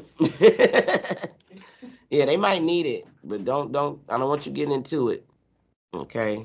So I think it's safe to move on. Nowhere, we'll take a break at 11. Okay. So nurses, we spend more time. Okay. So you guys are the eyes and ears. Okay. So they letting you know you got to document. So that's called charting or documentation. Okay. We'll go over the guidelines about that because we don't want you to chart what somebody else charted. We need you to chart what you saw at what time and get it right. Because like I said, we talked about this last Friday, how these charts are legal documents and you can go on the court, which is I hope you got something on the document, or you gonna look liable. Okay. Some people know how to write real good where they was liable, and they said the way they wrote it, they wasn't liable. I said, how you do that? Yeah. Them smart nurses. I don't know. So nurse assistants here, you are part of the healthcare professional team. So now they letting you know the doctors, nurses, social worker, the therapist, the dietitian, the specialist. You also got the clergy. Who else is it? Got a few more specialists here. Okay, but they just letting you know these people are called the care team. Okay, or the interdisciplinary team. Okay. Make sure. Yeah, that's what it's called. I think they have a newer word for it, but I think your state exam is still calling it the IDT team. Okay. Or the care teams. You'll know who it is because it's everybody. Okay. So, with that being said, if you get any questions about the healthcare team, you might get a question like, who's the most important person of the team? Who's the well, no. Who's the plan all about? Why do we even get a team for? Who do we get the team together for? There you go. The most important person of the team. And guess who the second most important? The family. Really? Yeah, I know. Family is also part of the team, you guys. Okay, the ones that's responsible, not the ones that's, trying to get Mr. Jones. We'll talk about that later. hmm Okay, so here goes including helping the residents to recover from illness or do much as for possible for themselves. Okay, so moving on here, it says residents' rights. So when you do get a chance to get it in your book, don't never skip the blue box. Okay, the blue box is like the health department is talking to you. They telling you now. So here's residents' rights, responsibility for your residents. All residents are the responsibility of each nursing assistant. Okay. That means when you walk in the building, I don't care if you assign rooms 1 through 10. If somebody in room 11 or 32 needs something, and you can assist them, go assist them. Okay, that could be considered abuse or neglect. If you talking about that's not my resident, they just told you each nursing assistant is responsible for everybody in the building. Okay, you will receive assignments to complete task, care, and paperwork for specific residents. If you see a resident who needs help, even if she's not on your assignment sheet, they telling you now we're gonna get you. Because that's the first thing the CNA says, that ain't my resident. Okay. Believe me, I know about the CNAs that would trick you to have you doing them all day work. I'm gonna tell you how to deal with them too, but these places are being surveillance. Okay. Please don't be the one that walk past Mr. Jones and something happened and they watching you walk past the camera. Or they watching you walk past the call like the dough, and this man had a heart attack and you could have stopped. And you just on your phone going and you on camera. Believe me, these cameras also have audio. Don't let them fool you. They will put the audio on the camera too and hear everything that was going to watch you walk and talk to your friend right past the call light or whatever is going on. This man had a heart attack in here. So that's what I'm saying. Watch what you do. You always being watched. Even if you're not being watched in the facility, the universe is watching you. Okay, somebody's always watching you. The family members are getting slick. They got cameras this small as a gnat, and they just put them in a room. Okay, so don't ever get comfortable disrespecting Mr. Jones. I'm not saying you guys would do that, but I'm saying this. I'm just letting you know. Okay, if you don't feel like it that day, don't come in. That's usually what I don't do. Yeah, some days y'all might not see me because I don't feel like. You gotta know when to take your own mental health or take care of yourself. hmm Okay, so moving on, describe the care team. Okay. So they want to go through the healthcare team. So let me see. The residents will have different needs, healthcare professional with different kinds of education. So that's all of us. Okay. Yep, the CNA, you're part of the team, of course. hmm Now, besides the family members and the resident, I think that you guys is probably the third most important part of the team. I think so. I know so. RN might be last. But anyway, let's keep going. It's a nurse assistant here, so they letting you know. I'm on page 5. hmm So they already told you that you had to have at least 75 hours of training and 100 hours. Uh, I think it's 166 right now. Okay, I guess they making show 175. They got to have 70. Okay. They letting you know you have to do that. So here's your registered nurse. And I kind of already went through this. They let you know, basically, just letting you know that they have to go to school for at least 2 to 4 years. hmm Okay. You can either just have a nursing license without your degree, but it's best now that you get the degree with it. hmm Okay. Nurses, they just go get their RN regular, and then they'll go back and get the degree part. hmm But however, keep going. hmm Okay. And then here's your RN. They want you to know too, at the top of page 5 on the right, the RN also writes and develops the care plan. Okay. The LVNs do too. And the CNAs, you guys don't write it, but if it's something that need to be on it, definitely say something. hmm Okay. So that's the part we can write up is the care plan. We don't need a doctor's order to write that. Okay. It helps the resident achieve his or her goals. So the thing about taking care of a person is that, okay, we know we have to take care of you, but we still set goals for achievement. Even if you don't meet them, we just still set them positive, right? Some Mr. Jones will meet them. Some Mr. Jones will come home. Okay, so these residents, Assist with developing the care plan. It says the care plan outlines the steps and the tasks that the care team must perform. Okay, it says it shows how often these tasks should be performed and specifies how they should be carried out. Okay, secret number 3, if you're not following the care plan, it's neglect. Okay, if that care plan say walk Mr. Jones 10 steps and you want to be fancy and walk him 11, that's on you. Don't let the wrong person see it. Okay, you have to follow the care plan to a T, and if not, get your charge nurse to adjust it to where you can follow it. Okay, because sometimes the care plan is not realistic. Okay, tell them like, hey, can we change this? Because y'all know I ain't gonna be able to be here no 24 hours, Mr. Jones, and that's part of the care plan. No, you're gonna have to put it to where I'm able to, so it don't look like you're not following it. Ask to see the care plan. And a lot of CNAs that y'all just go by what the LVN tell you and see that could be the wrong thing, depending on who you're working with. Everybody don't help the CNAs like me. Some people out there for themselves. They don't want to help nobody. Okay. So here is your LVN license. They got practical. But out here we use vocational because it's California. And then just letting you know that we did 1 or 2 years. So here's your MD. He did 4 years of of medical school. And so keep going. So your doctor, he's the one that prescribes everything. So you can't really do too much unless he prescribed it. Okay. The only thing that you can do when the doctor didn't prescribe it is if the patient is a danger to itself or danger to others. And that's the only time that you can make some decisions unless they're life-threatening. If the doctor didn't call you back, you can use your personal judgment at that time. But that's only if he's a danger to himself or danger to others. Because if he has a knife getting ready to stab himself, I'm not going to wait till the doctor call back to go over there to try to, I have quite enough sense to know I better try to help Mr. Jones. I get the doctor, let him know what happened later, and then we'll figure out a plan and some goals for him to achieve later.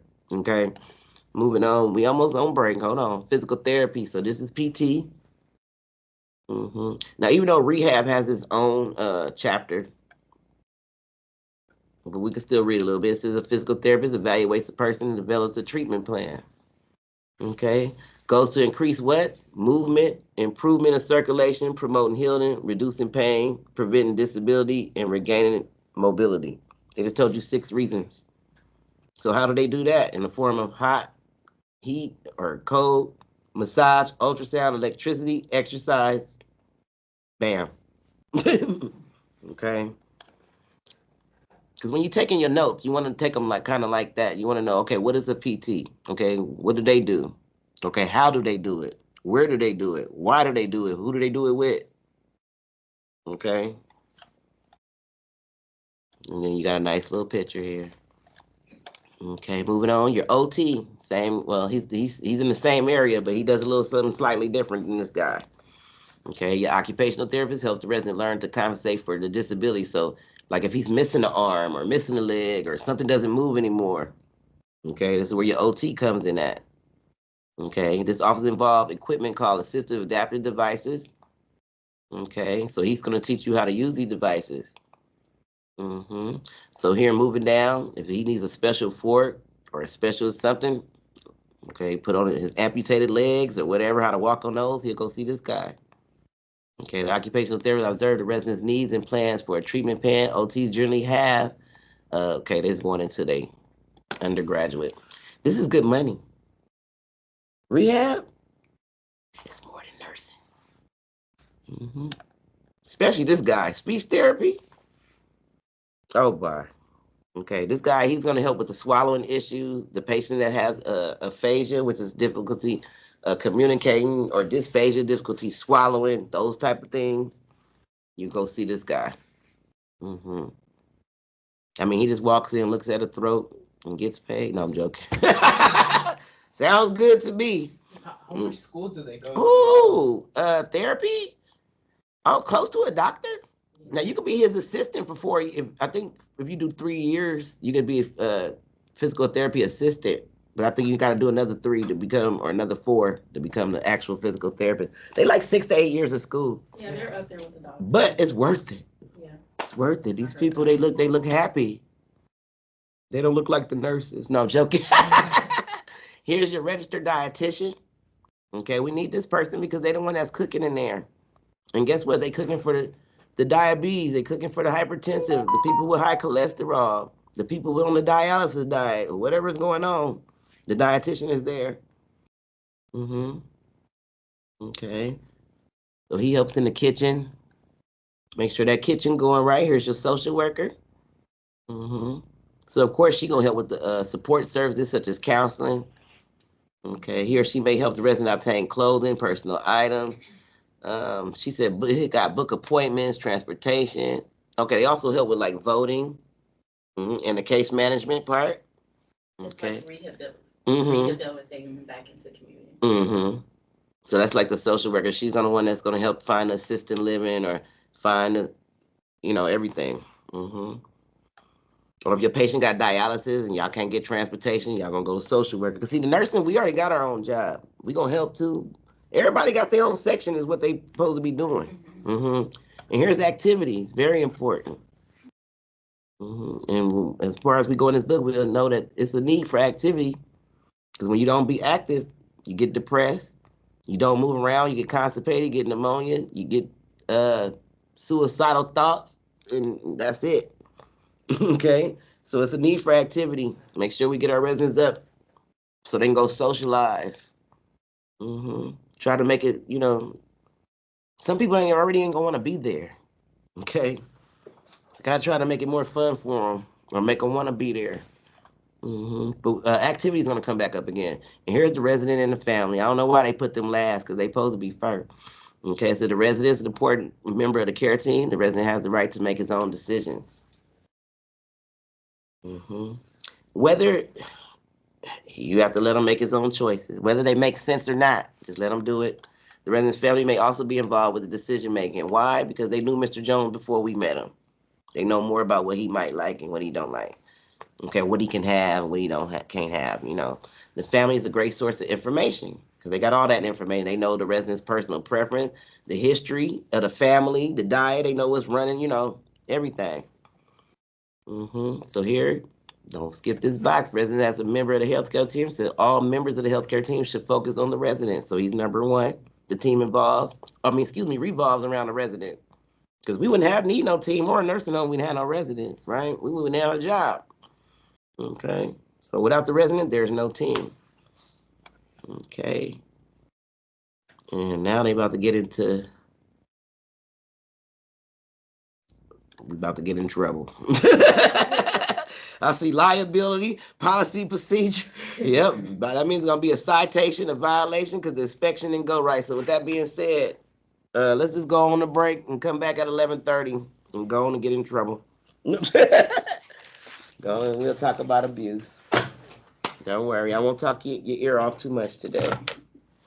But I had to get the class started some kind of way. Hopefully y'all taking notes. Most of your written tests is in the beginning of this book. But like I said, this is recorded, so just go back and watch the record. Okay. So watch what y'all say. I tell myself that. I keep telling them not the traditional teacher. I'm the new school. No, I'm joking. I'm gonna leave the door open. Don't nobody will come in here and bother anything. Okay. We're on surveillance. They know better. Okay. But if you want me to lock it, I can. But I'm gonna. I'm just gonna give me a cup of coffee, a real cup of coffee, and then I'll be right back.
Like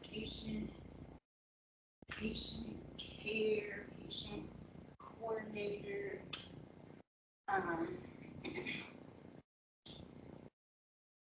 and also,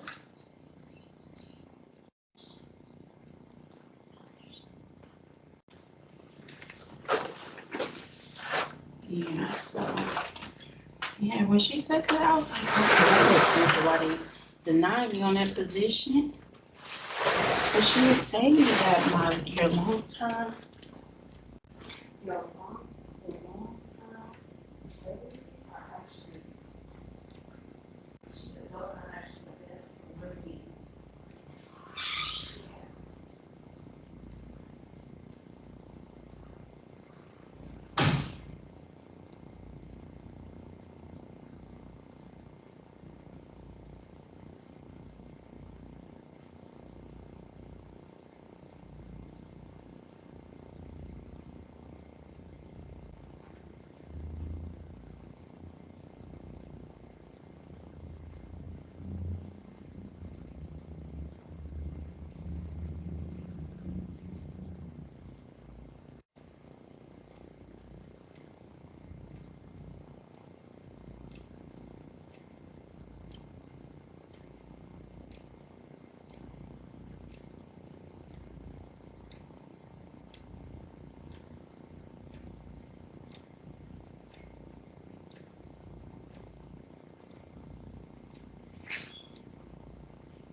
Talk about the administrator. What the hell they didn't talk about?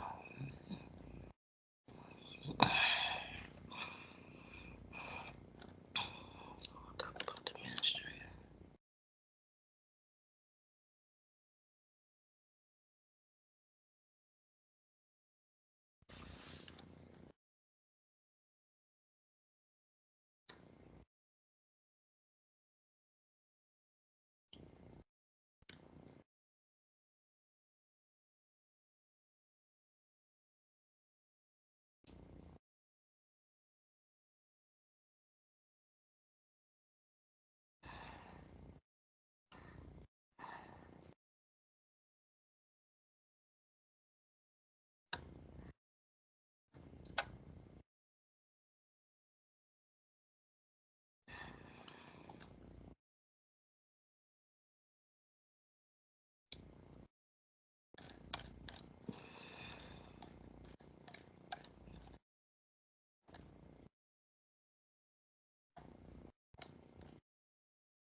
Gosh.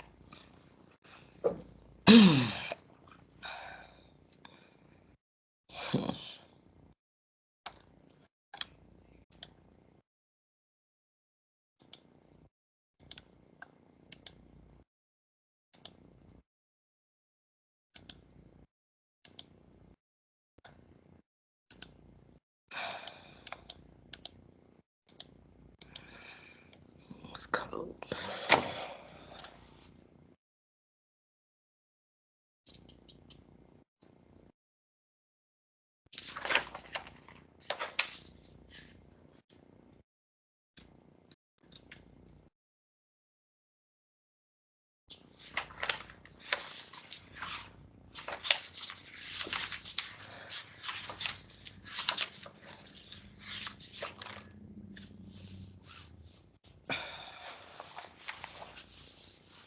Oh, it's cold.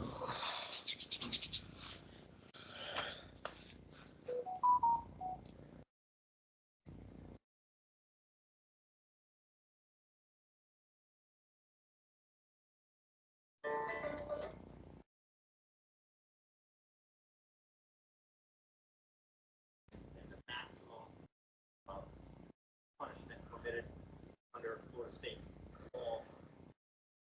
So on count one, vehicular homicide, it's going to adjudicate the defendant guilty, sent to 9 years in Florida state prison.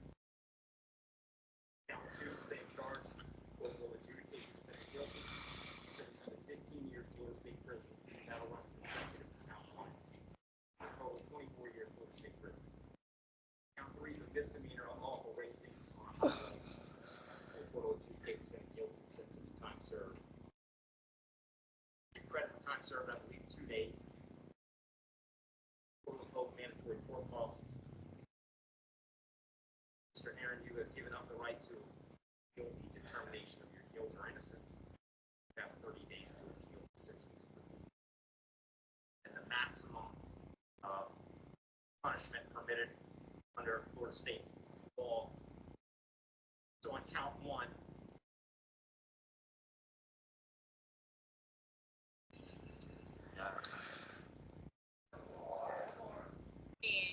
that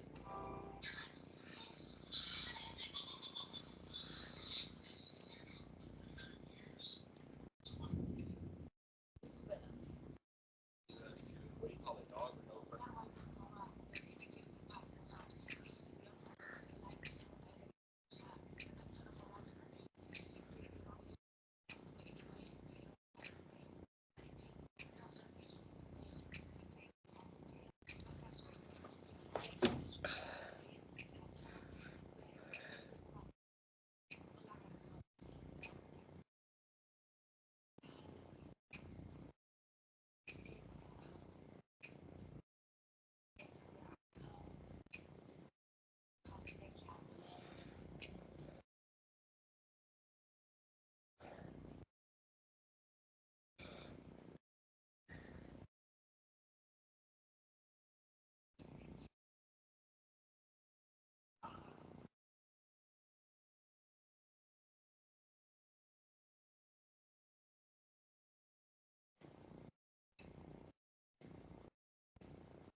Oh, it's cold.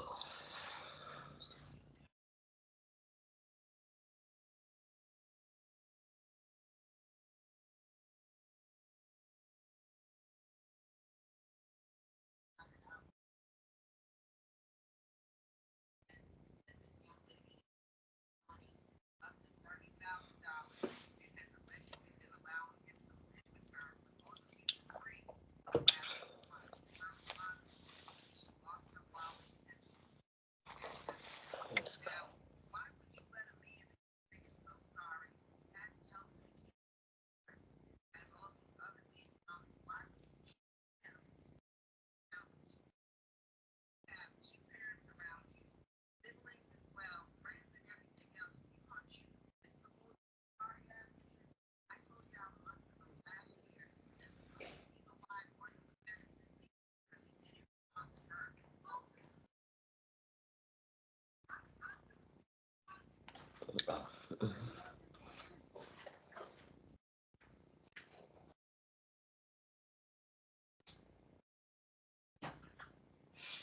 You from around here? Mm-hmm. From like Torrance or what? I live in Lakewood. Oh, okay, not too far. Wait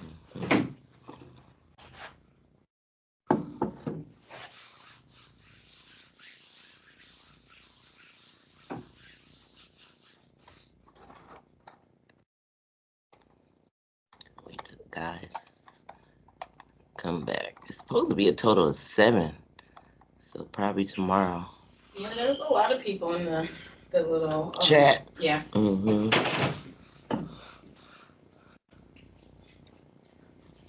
I gotta put out the chat. Oh well. Mm-mm. Yeah, I gotta put out.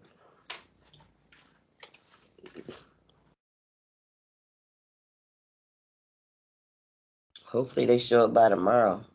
Cause like I can't keep waiting, you know, cause we'll never finish if I keep, you know. Keep waiting. Mm-hmm. You know, the first day is kind of okay. You know, the second day, maybe the third, it's definitely business has to be. Has to keep It has to going. keep going because we're gonna be late, and I don't want nobody late on my behalf. And I kind of figured because on our contract, well, on my contract, I don't know about everybody else's, they didn't have no to and from date, so I kind of figured there has to be some type of. Yeah, well, the 2 day, 2 has to be last Friday. Which was the day of our Mm-hmm. class started. So class started on the 22nd, for sure. So usually 1, 2. Let's see, 2, 3, 4. Yeah, around a week of the April the 26th. Around that, that should be around the ending. Mm-hmm. April. Mm-hmm. So you know your test exam might be in May. Mm-hmm. Like maybe around the second week of May. Mm-hmm.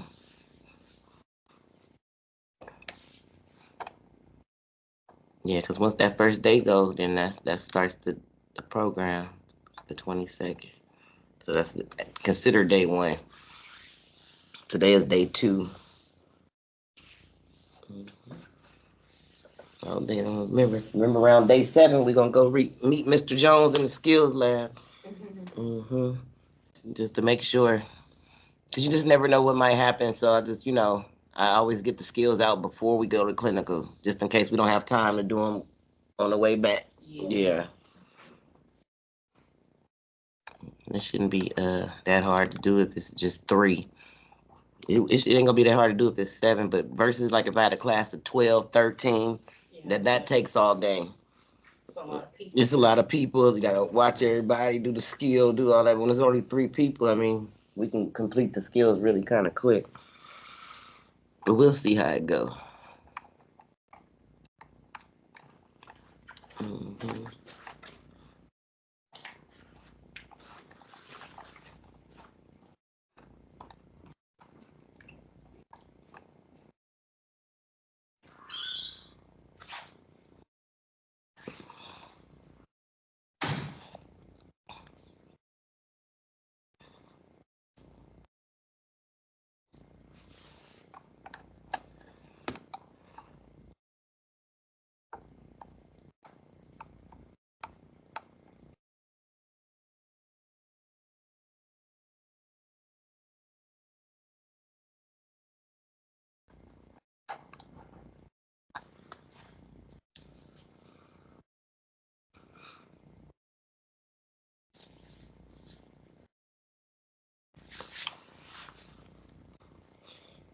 But what temperature is in here? I don't know. It's cold though.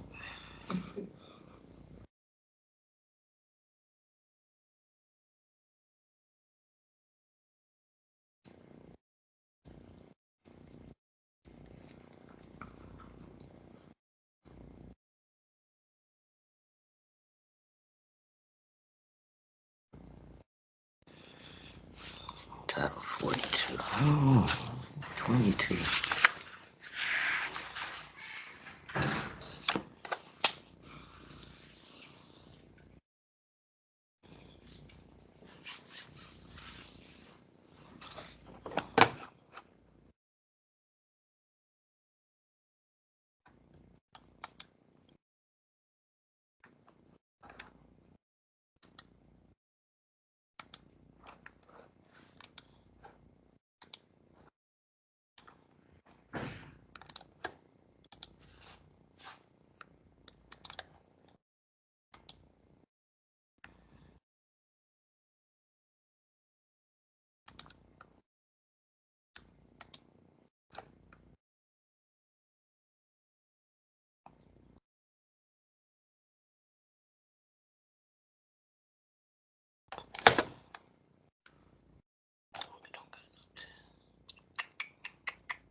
See.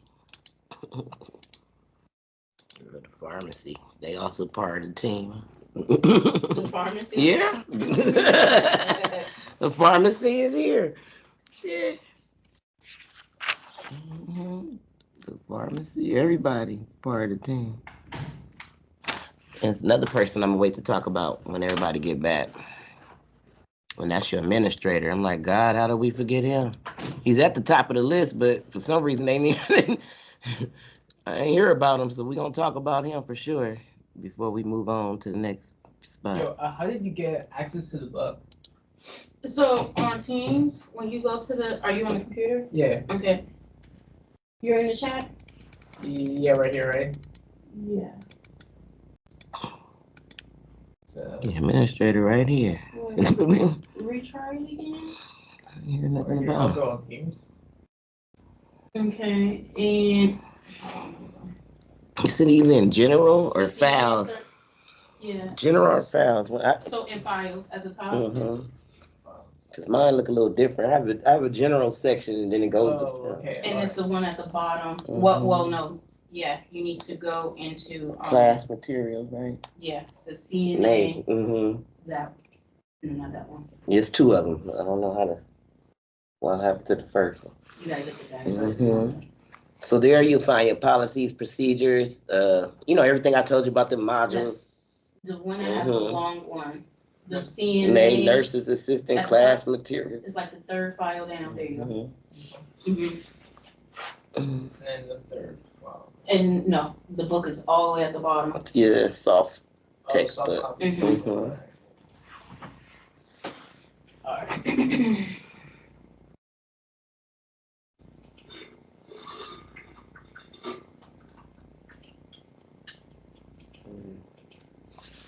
And I'm right here on I'm at the bottom of page 7, where you see chain of command, liability, scope of practice. And right down there, before we get on page 8.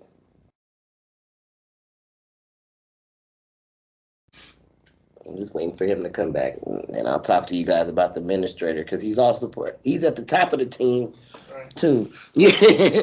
And I'm like, shoot, the book didn't say nothing, but I'm gonna say something about the administrator, because definitely he plays a big part of the environment. Right. Mhm. Like you have a nursing department, and you have the administration department. Right. And also too, that's your abuse coordinator. So definitely, you need to know who that guy is.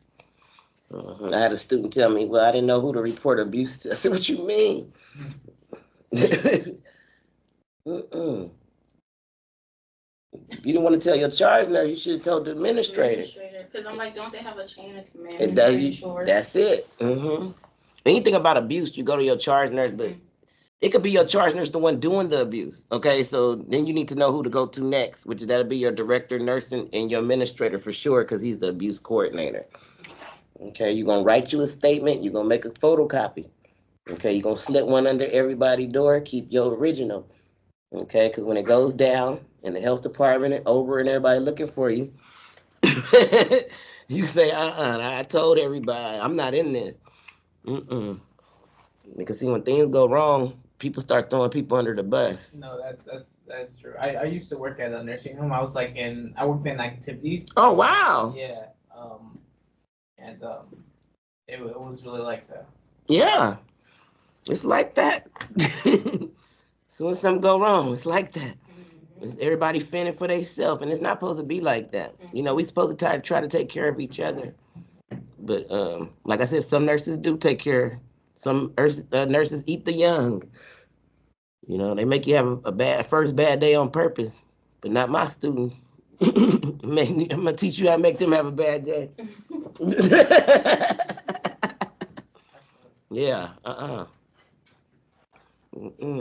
Okay, so we can get on started. So we can get out of here soon, right? So here I'm at the bottom of page 7 now. Before I go into the policies and procedures, like she said, it's a word here called chain of command. You have liability here, and you have scope of practice. Okay, so they let you know if you do something wrong, you will be liable. Okay, your chain of command is the IDT team, but it's just telling you that it starts at the administrator and it works its way down. Okay. But your administrator, he's at the head of the department here because he's over the whole facility. He's in charge of the environment. Like if the roof is falling, the window's not working, the bed is not working. That's not on the nursing department. That, or if it's any rats, roaches, mice running around, that's all administration. Okay. And most other important thing that he does is that he is also the abuse coordinator. So if anything that goes wrong in that building as far as abuse, you need to let this guy know. Now he's not there 24 hours a day. He was at home. Okay, I'm gonna need you to write something and slip it under this door because it's a door that say administrator. Or he has a little box that you can slip him a note. Okay, because you might not have his phone number. Okay, but you still need to let him know some kind of way. Okay, whatever you slip under his door, make you a copy. Okay, you can be nice, slip your director of nursing one too. Tell him I'm not in this. I don't know what happened, but this is what I saw, and I don't want to be involved. Exactly, because like I said, when it goes down, it goes down. Okay, so moving on here, at the bottom here, it says every state, and I'm at the bottom of page 7. Every state grants the right to practice various jobs in the healthcare through the licensure. So example includes a license to practice nursing, medicine, or physical therapy, all members of the healthcare team under each professional scope of practice. Okay, so you guys know what your scope of practice is. Okay, so that's what you legally permitted to do. So laws and regulations on what NAs can and cannot do from state to state. Okay. But you know, you live in California, so stick to California rules until you move your nursing license out. Okay, so here, define the policies and procedures. Okay, and professionalism. Okay, so let's just get into it. What's a policy? It's a course of action that should be taken every time a certain situation occurs. And what is the procedure? Is the method or way of doing it. Okay, every facility has a policy and procedure book. It's about this thick. Okay, if you don't know what to do at a certain situation, whether it's about abuse, elopement, uh, anything that goes wrong, they have a policy and procedure for it. All you gotta do is follow the steps 1 through 13, whatever the case may be. Okay, because when you don't follow this, things go wrong. Okay, you know, people in the nursing home might not want to tell you how to do something. Tell them where's the policy and procedure book so you can read it yourself. Okay. All right, so it says the facility will have the procedure for reporting the information about the residents. So moving down, the procedure explains what form to complete and when and how to fill it out and to whom it is given to. Okay, you'll be told where to locate a list of policies and procedures. So I told you, they're usually in a nurse's station somewhere.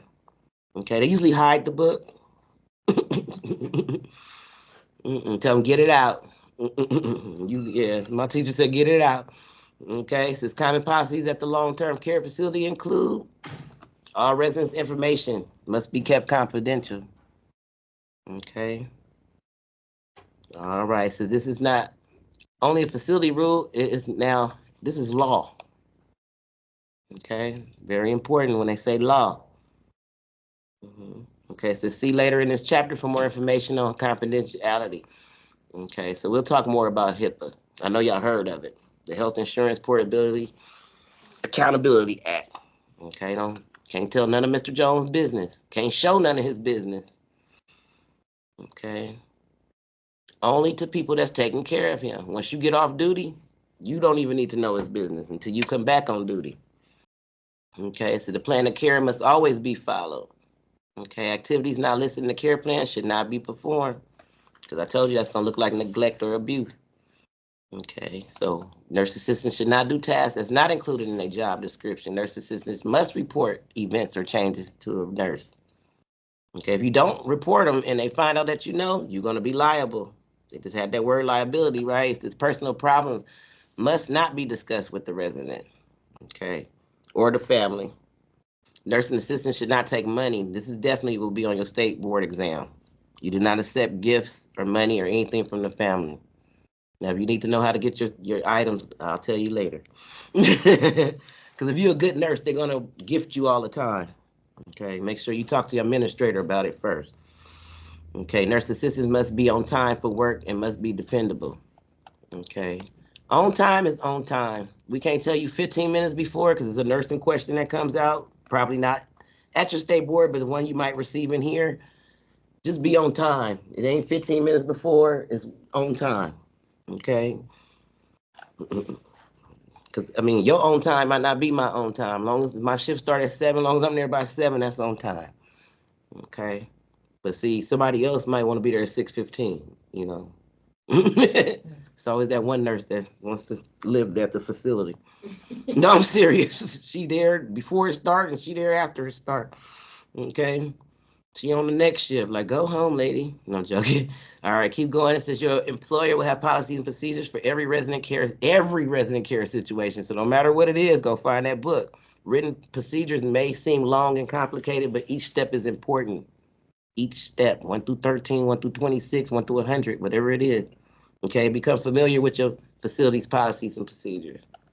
Okay, tell them get the book out. Okay, so here's the word professional.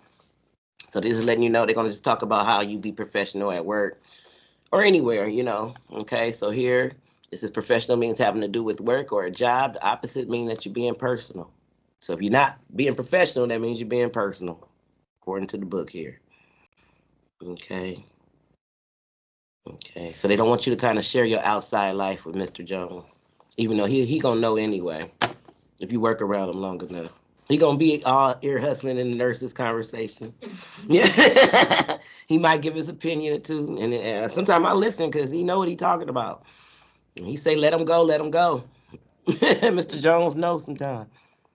Okay, so here's professionalism: is how you behave when you on the job. So that's how you dress, the words you use. Okay, being on time, completing your task, and reporting to the nurse.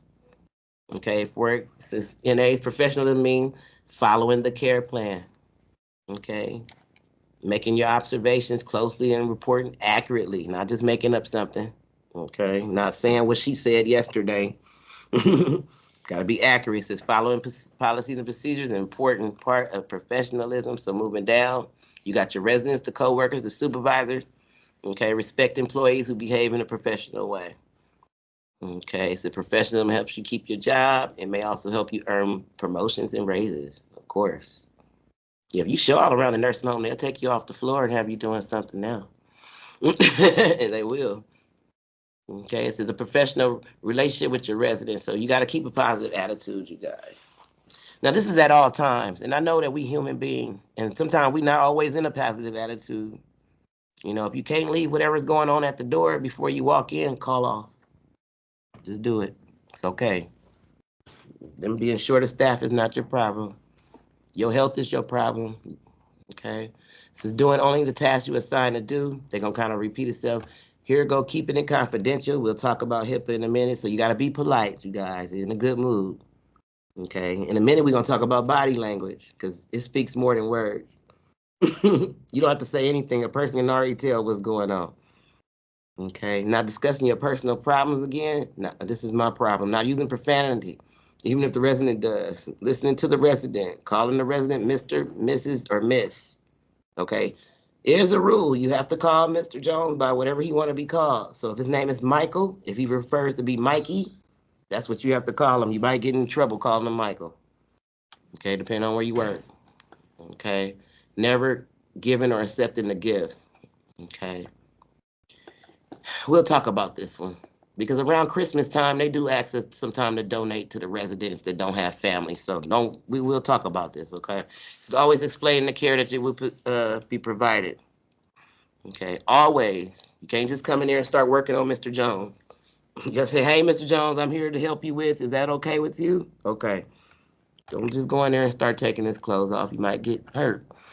Some Mr. Jones are strong just because they're in a nursing home and got some diagnoses. That don't mean nothing. They'll get you. Okay, it's following practices such as hand washing, very important. Okay, but we have an infection control chapter, so they're gonna go back over that. So here's your professional relationship with your employer. So they told you how to be at work. Now this is more so completing your task. Of course, you can see it here, but see, he can't. I don't know if he can see it, so that's why I'm elaborating. Okay. Okay, so documenting and reporting carefully and correctly, communicating the problems. Okay, with the residents or the task, report anything that keeps you from completing duties. So if it's something that's stopping you from completing your duty, you need to let your charge nurse know so you don't go home and they just say, oh, she didn't do it, she didn't care. Okay. This is ask questions when you do not know or understand something. That's okay. You don't come out of school knowing everything. You can be a nurse in 30 years and still need to ask a question. It doesn't matter. Okay, taking directions or criticism without getting upset. It depends on what you just said to me. No, but for real, constructive criticism also makes you better. But you know when somebody messing with you, don't let them do it. This is being clean and neatly dressed and groomed. Always being on time, telling your employer if you cannot make it for work. Now, usually in long-term care, they want you to at least call 2 hours before. Okay, but if it's an emergency, I mean, you have to call right then and there. Okay, but remember you're on assignment, so you're already assigned, so they will have to break up your assignment if you don't show up. Okay, letting your employer know if you cannot report for work. Okay, give them as much early time as you can. Okay, but we already know that you could be on your way here and something could just happen like that. The tire can pop, the baby got sick, whatever the case may be. I lost my wallet. Okay, participate in education programs. So remember them continuing education units I was telling you about. Be positive role model for your facility. Oh, look at her. She's dressed nice. This lady in the picture here. Okay, they also want you to be very important, compassionate. This is one of the jobs you don't need to have if you're not compassionate. I'm sorry, I just have to tell you. Okay, you got to be concerned. Okay, empathetic and sympathetic here. So y'all know what these words mean, right? Okay, just making sure. Okay, we got to be able to put ourselves in other people's shoes so we can know what's going on. You know, sometimes I look at Mr. Jones, I be like, oh, he tripping. But then I say, wait a minute, let me read the chart, let me figure out what happened. I can't just judge Mr. Jones, he just got here. And when I read, I said, oh my God, we lucky he ain't acting worse than this. Because if this was me, oh yeah, y'all have a problem. Yeah, so you got to learn how to put yourself in their shoes. That way, you know deal with them and treat them better. But we'll talk about the ones that's gonna be off the hook too. and probably not today, but on another day. Okay, you need to be honest. Whether you made whether you was wrong or right. hmm You know, be accountable for your actions. Okay, because once you become a liar in a nursing home, nobody's gonna mess with you. Okay, stuff happens. To say, yeah, I did it. And I'm tell you why I did it too. And okay, I won't do it again. But if you just sit up there and did something and you act like you didn't do it, then that's your character, and you know that make you look bad. Okay, tactful. I don't know if you know what this word means, but you just need to know when to be appropriate. Okay, and when to say things and when not to say things. Okay.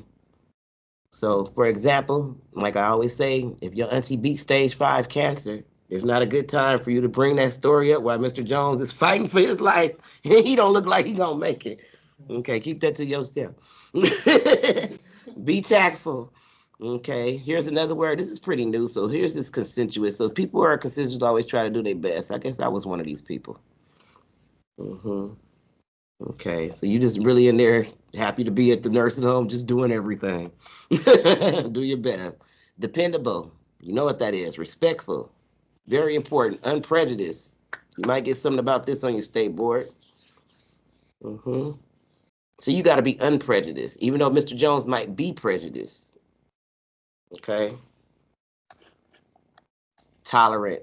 Okay. You may not like or agree with things that your residents or the families do or have done. However, your job is to care for the resident, not to judge. I have a question. Uh-huh. So let's say you have a client that's like very, Combative or yeah, like just aggressive, being agitated? very, very Oh, he mean. acting up? Okay. And how do you do it? Because so, for example, like when I used to work in mental health, like we'll have people who cuss us out, call us names and stuff like that. And after a while, I'll be like, okay, well, if you're gonna yell at me, I can't help you. Mm-hmm. Or if you're gonna be rude to me, I'm not gonna help you. Mm-hmm. So do you guys have, for CNAs, are there things like that that you can do, like when you have a patient that's just being not cooperative with you, or? Yeah, the thing about this class is that you have a charge nurse. So everything that goes wrong with you, you're gonna let your charge nurse know. Okay. Mm-hmm. And she gonna take it from there. Mm-hmm. But if he doesn't want to, you know to leave him alone because the more you keep trying, the more agitated he's gonna become. Right. Just respect his wishes and go get the charge nurse. She'll know what to do. See, that's the good part about CNA. You have the next person you can go to, and if I have a problem, I can go to the next person. Exactly.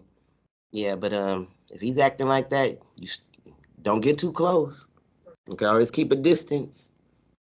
Say, all right, Mr. Jones, I respect your decision. Let me go get the charge nurse, and let him just keep cussing to the air until you get back with the charge nurse.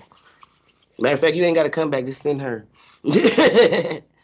Document. That's what you're gonna learn how to do when things like that happen. You also want to document, because your documentation is gonna save you.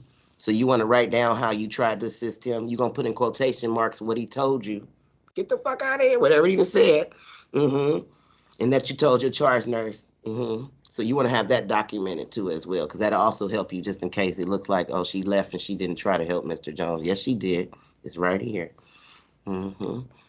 Yep. Very good question. So in mental health, you kind of like on your own, huh? Well, You had a yes. supervisor, but Yeah, you have a supervisor, but they're not with hands-on. mental health, when you're the first one to interact, Mhm. you try to de-escalate them before you pass them on to the next person, if you can. Yeah. But usually in here, the de-escalation is remove him away from the whatever's agitating him, take him to a quiet environment, don't get too close, try to figure out what's his need, because it could be something small that you don't have to get your charge nurse. But if he cutting up like that, I'm gonna say back on up. Because from what I have seen in the nursing home, yeah, you want to back on up. Yeah, now he could become a danger to himself and others, and see, that's when we're gonna have to figure out. Okay, we're calling the police. We're gonna restrain him till the police come, or we're calling the doctor, getting the family on the phone, trying to get them to talk to him. Calm down, Mr. Jones. Familiar voices. We try it all. Yeah, but when we get more to like the Alzheimer, dementia, and where they talk about schizophrenia, hallucinations, and delusions, then they'll run down. But usually that's what it is. Remove him from the agitation. Try to figure out what happened. But step back, because he might start swinging. Yeah, I'm telling you, these people, you think they sick, they so strong. They so strong. So here's number 7. Lists the examples of legal and ethical. Okay, so y'all know what the word ethical mean, right? You gotta have good behavior, good character. You need to know Right from wrong. right from I was going to say right from wrong. Right is right, wrong is wrong. So that's ethical behavior. Okay, even if you have to turn somebody in. Because they have little questions like, I don't know what's gonna be on your state board, but I know some ones I have seen. If your charge nurse drop a pill on the floor, what you tell on her? Yeah, of course I will. Not gonna just sit up there and watch her pick it up and give it to the resident. Sometimes, even if it's your friend, you gotta have good ethics, you guys. And ethics is something I can't teach you. That's something how your household or where you grew up and your parents and how you is, And ethics kind of, your character. Your character will take you a long way in a lot of things, especially in nursing. Yep. Keep a good character, you guys. Just like, for example, I had a nursing buddy. She got into it with her boyfriend. He called up there and said that she was stealing all the drugs. Selling all the drugs in the medicine cart, the narcotics. And sometimes the narcotics was missing, but we knew that she wasn't taking them because we already knew her. But just say if you was around a nursing home looking crazy, acting crazy, and then that allegation came up, do you know they would have put you under investigation? And possibly, depending on how it go, you could have been like, fault for it. But isn't it true, like, also, if you don't report, like, allegations like that, even though you know that person could be innocent, you could, like, still get in You could still get in trouble, yeah. Yeah. But like I said, your character is gonna save you. It even save you with your residents will save you too. That's true.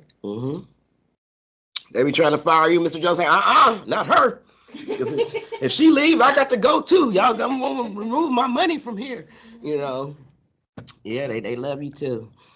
But like I said, if you around there acting a fool, then ain't no telling what can happen after that.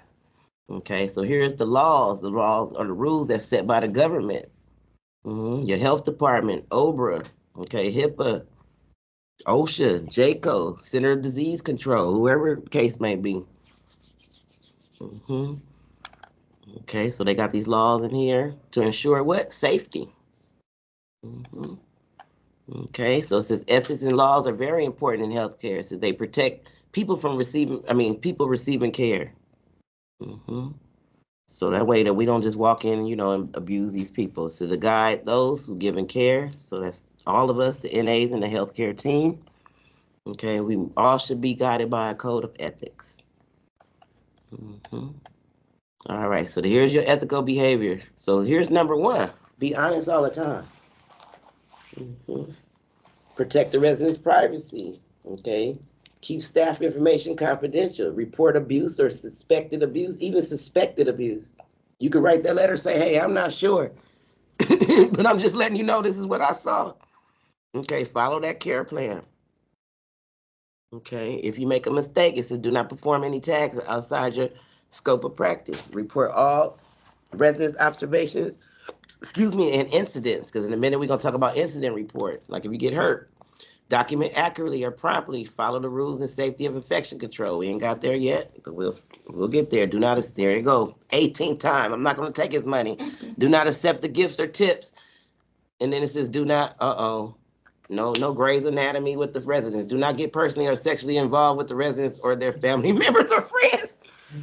Yeah, Mr. Jones' nephew might be looking cute, but you can't do it. Can't do it. Can't do it.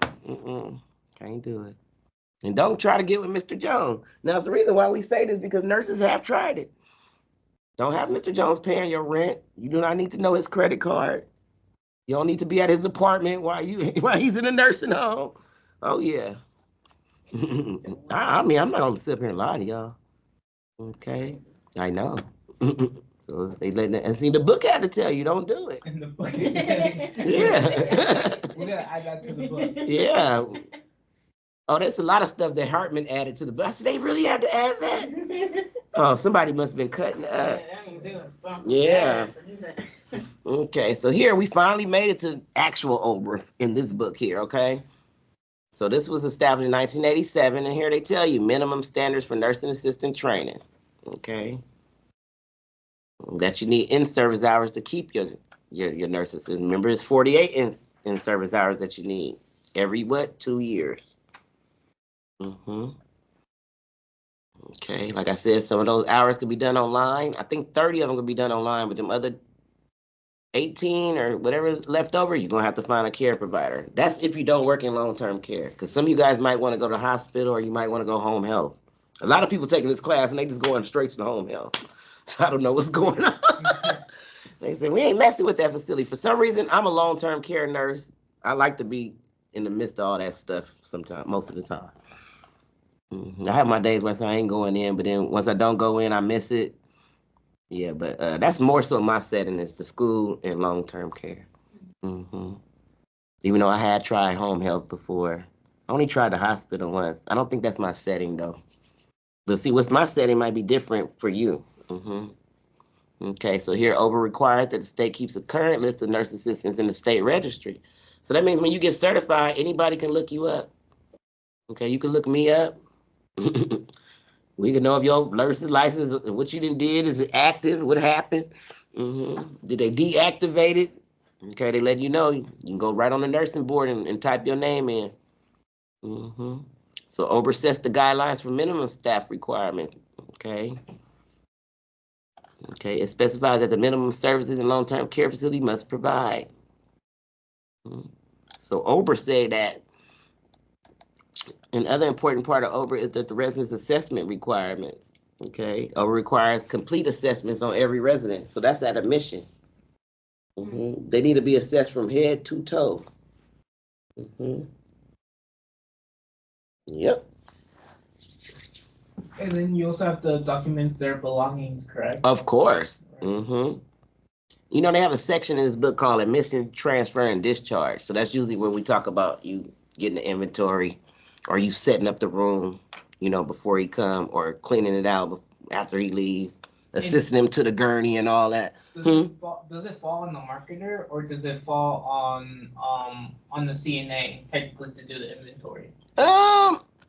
The initial inventory is the CNA. Okay. Let's say when Mr. Jones, he's going to come from the hospital, he's going to get on the ambulance and they're going to bring him and all his belongings. So the first person that get to his belongings would be the CNA. The second person that's gonna go over the inventory sheet would be that social worker. Yeah. And then anytime he gets something or something is taken away, you need to, that's what a lot of nurses we forget to do. We forget to take off stuff and add stuff. So at the end of his stay, we don't have none of his new stuff on there. So, you know, if you have a resident that's getting things, always checks it. Let me add this to the inventory. Or let me take you, are you taking it home? Oh, let me take it off the inventory. Because if not, yeah, the facility gets liable for the belongings. And you got to be really detailed when you do the inventory. Don't just say gold ring.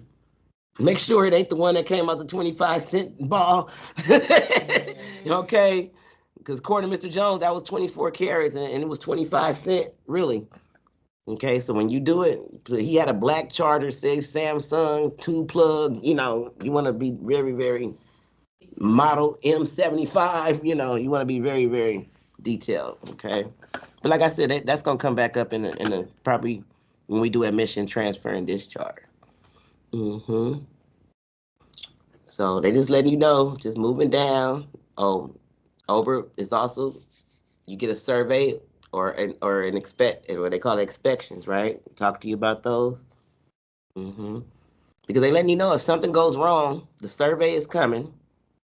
Okay. And they're going to ding your building.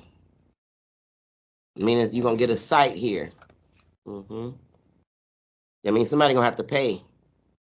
Now you got to come up with a plan to fix the problem, and you're going to have to pay. And if you get this problem again, when they come back and you didn't fix it, they're going to give you another letter.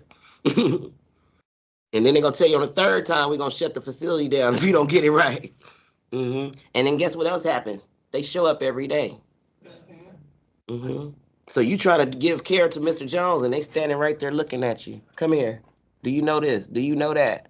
Let me see how you do this with Mr. Jones. Did you, man, you better check that care plan.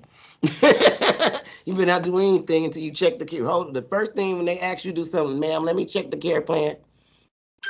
Okay? Sorry. No problem. You know, I try to teach you guys how to, you know, just in case. Because a lot of students say, well, my teacher didn't even tell me what to do when the health department showed up. I'm telling you now, if they asked you anything, you want to check the care plan. If it's a question you don't know, say, excuse me, ma'am or sir, I'll be right back with the answer. I got a question. Do they do random audits? Of course. Okay. And then also, too, if somebody file a grievance or a complaint or the family calls in, they're coming again. Okay. On the individual problems, but you know the survey is the once a year, you know. So make a you get a site here, meaning somebody's gonna get a ticket. You know you got to pay the ticket, right? All right. So right here they should have talked about the violations and all of that, but let's see if the violations come up. If not, I'll give it to you. Because that's usually what happens. You get a violation. Okay, so here we done made it to module 2. Module 2 is called residence rights. So I will be posting the assignment for module 2. It ain't really too much. You just look at your key terms. You see your objectives.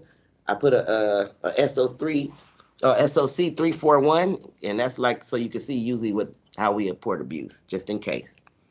Okay, because I don't want you to say I don't know what they look like. Yes, you do. Yeah, I don't want you to say I couldn't report it because I didn't know where the form was at. Yes, you do. Because see, that's a lot of things that the CNAs or nurses try to say, and that stuff don't even get you out of trouble no more. Cause I didn't know where this was at, and man, okay. Yeah. After a while, you look incompetent, and you don't need to be there. Okay. So here's the residents' rights. Okay. So this is how to treat the residents while they living in the facility. Okay, so these are ethical code of conduct for the healthcare workers. Facility gives this list to the residents' rights and review each right with them. Now that's going to be the social worker. It's going to be reviewing each right. But this is done upon admission. Because there's a question that comes out, when did he get his rights? He get it on his first day of admission. Because why? He might read them and don't want to stay. Who knows? Okay, so he gets his rights on admission, which are very detailed. They include, he has the quality here. So here, residents have the right to the best care available. So definitely dignity, choice, independence. Okay, another word for that is called autonomy. Okay, he has the right to autonomy. I mean, he can make his own choices because you might not see dignity, choice, independence. They might hit you with that other word. So that's why I'm letting you know what that is. Okay, services and activities to maintain high level of wellness. So he got the right to have activities so he can socialize. Okay, also too, activities help the health not decline. Because when a person is always not doing something or not moving around, they decline automatically. If you don't use it, you lose it, right? Okay, so moving here, the right to be fully informed, very important. This will be probably somewhere on your state board. He has the right to be informed, even verbally, and he has the right to be informed with a written informed consent. hmm So I can't just give Mr. Jones a flu shot. I just can't make him do this. I have to fill out the paperwork and make sure that he's been fully informed. Because if not, that's neglect. hmm Just say if I give Mr. Jones a flu shot and his family it was responsible over him and they didn't give me permission. A lawsuit. So basically, this is what they telling you how not to get a lawsuit. Okay. Yep. So they must be told about each service. So what are the services here? This include a written copy of their rights. Okay. They will hit you with this. They have the right to be notified in advance of any change of room or roommate. Okay, so if he's changing rooms or if he get a different roommate, it's a question that comes out. Say, can I tell Mr. Jones that he has a new roommate? Yeah, you can. You can tell him that it's Mr. Smith, but you don't have to say this Mr. Smith with diabetes and all. Like, you don't have to get into all of that, but you can say, yeah, you're going to be sharing a room with Mr. Smith now. He's going to be going in the seabed. That's okay. Okay, but you ain't got to share all his information. All right, so they have the right to communicate with someone who speaks their language. Very important. Because when we get to communication chapter, you know, nursing is dominant English. hmm Yeah. Okay. Even though we got patients that speaking Spanish, Chinese, Japanese, other languages, we only required to speak English. Okay. So then we got to figure out other ways to communicate with our patients, and we'll talk about that in the communication chapter. But they have the right to an interpreter or some kind of communication board. Okay, that's very important because you don't want these people to show up and you have a Japanese patient. They asking you, how are you communicating with her? Right. hmm Now you could say Google Translator. I mean, that might work. Google Translation. And they're gonna say, well, go show us how you do it. And that patient looking at you, and then he gonna say, that she ain't never did this before. That's when they tell on you. Yeah. and it's true, huh? That's what they do. So whatever you do with Mr. Jones, just don't do nothing new because he gonna tell on you. She ain't never did that before. Right in front of the health department. All right. So here, okay, they got they usually, even like no matter like what type of mental state that they're they're in, gonna listen. you Yeah, know, they'll still like go with it. they'll Yeah. go with their word over yours, honestly. Yeah. Yeah, I know that's the irritating part. But that's why you gotta have your documentation and stuff. And you know what? You can have a care plan on Mr. Jones for making up false accusations. Now, see, that's how you save yourself. Say, charge nurse, I need this care plan. Mr. Jones been lying on all of us. Yeah, so then we'll come up with the family or the doctor say we need to at least make a care plan that's saying, watch out for his false accusations because if the health department come in there and they read on the care plan, Mr. Jones be doing that, then they already kind of get an idea. hmm But you just can't really, lie on Mr. Jones. But if that's something that he's really doing, just tell your charge nurse, can we make a care plan for it? Because that's what gets you out of trouble. Mr. Jones want to lay on the floor. He don't like the bed. Well, he needs to have a care plan for laying on the floor. So you can make a care plan for anything. For anything. Okay. And that's what saves you. Okay. And so also, too, if he has sensory impaired, like you're blind or hearing impaired, he got the right to his dentures, hearing aids, and eyeglasses. That's what this means. If he does not have those, if you didn't offer him those, they can act like that was neglect. Okay, I know this is the boring part. I get it. I know. I know. Okay, so the right to participate in their own care. Here we go again. And here come informed consent came back up for the second time, right? So anytime you get a question about how do Mr. Jones want his hair, or what does he want to wear, you're gonna have an answer that say whatever Mr. Jones wants to wear and however he wants his hair. That's the answer. Mm-hmm. Yep. And he also got the right to what? Refuse. Mm-hmm. Yep. So if he refuse, he refused. Usually he has to refuse 3 times. Something about that third time. Just let your charge nurse know. And you document that he refused 3 times. And if he said something like, I want it later on another shift, you put that in quote and put that in your notes. That way the next shift will know. That's what he said. And if that's what he said, that's what he said. That's it. Because the next shift want to come in, why they didn't do this and why they didn't do that, because he didn't want to. You can't make Mr. Jones do something at a time he don't want to. That's abuse. Mm-hmm. Yeah, but don't let nobody get you in trouble. Okay, it says residents have the right to refuse medication, treatment, care, and restraints. Every building now is kind of restraint free. Okay, so that means no side rails, no tying Mr. Jones up. Mm-mm. We have to have orders and we have to have all kind of stuff for this. Okay, because he got the right to be free from restraints. It says they have the right to be told of changes to their condition. So we can't lie to him. Yeah, you're going to make it, Mr. Jones. No, he ain't. Can't be, It says informed consent is a concept that is a part of participating in one's own care. Okay, don't forget about that word I told you. Okay, it says the person has the legal and ethical right to direct what happens to his or her body. Whether if he's got dementia or not, this person has the right. Okay, doctors who have an ethical duty to involve the person is in the healthcare, so he has to do an informed consent. Now, this could either be verbally or written. Now, usually if we get a verbal consent, we will track it back and get a written one right behind it. Yeah, but you can't get a verbal consent. But I don't trust those. Don't trust them. All right, here's go. The right to make independent choices. So they just kind of letting you know. It's kind of repeating itself, though. Everything. His food, his clothes, his religion. Okay, this is the important one. This will be on your state board. The right to privacy and confidentiality. Residents can expect privacy. Okay, this is at all times.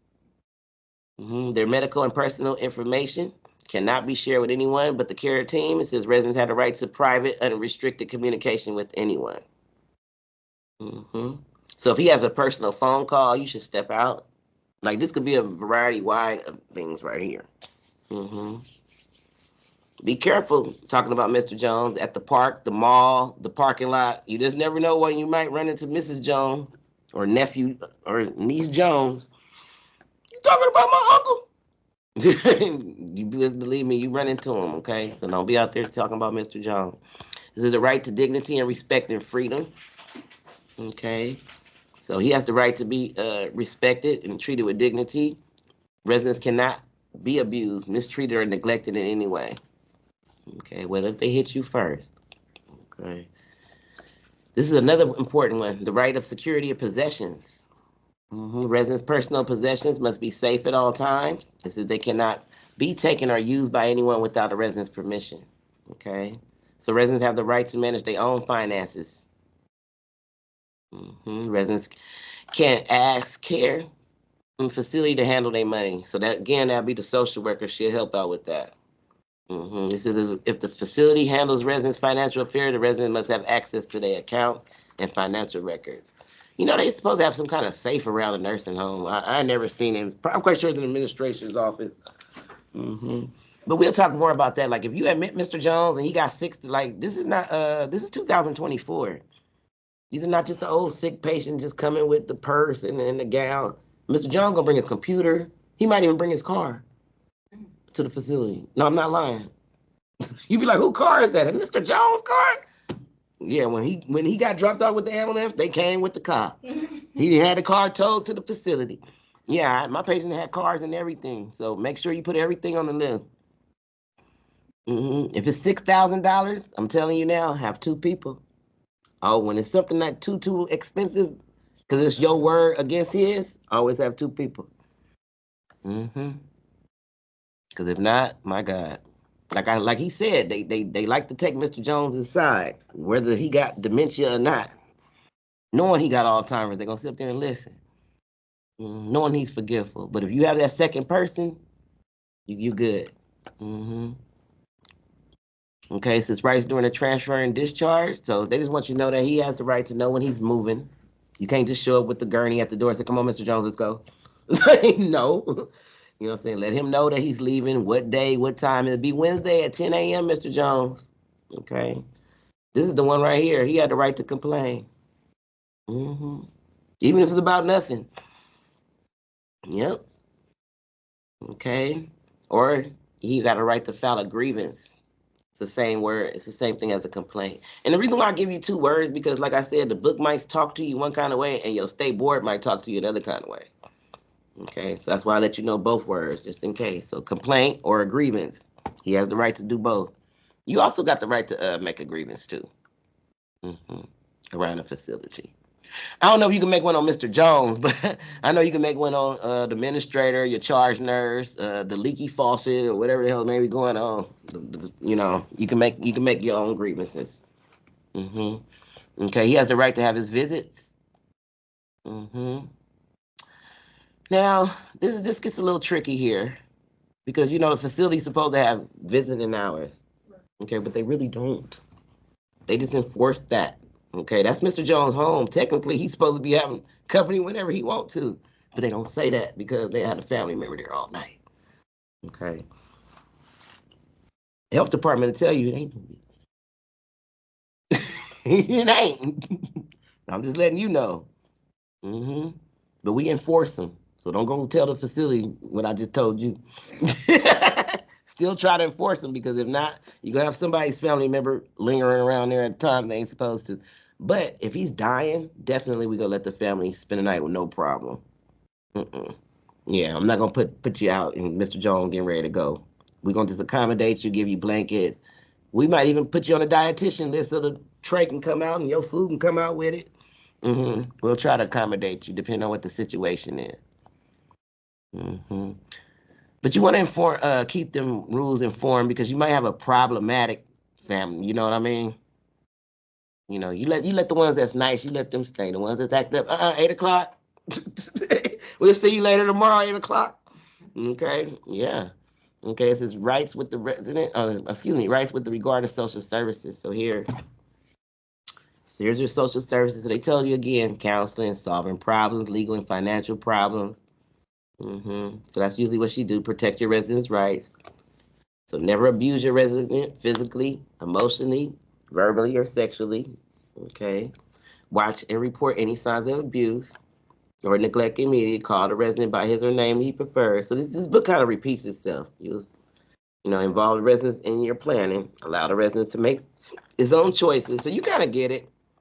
I don't know if he can see it, but it's kind of just repeating itself. hmm Always let him know what you're gonna do. Always explain. hmm This one here, do not unnecessarily expose the resident while giving care. So none of his private areas should be just hanging out. If you yeah, when we taking them to the shower room or if we giving care, we should at least keep things covered if we're not working on that area. hmm Okay. It says, like Mrs. Jones, she had private area here and private area here. So if I'm working on this area here, I should keep this area closed. If I'm working on this area here, then vice versa, okay?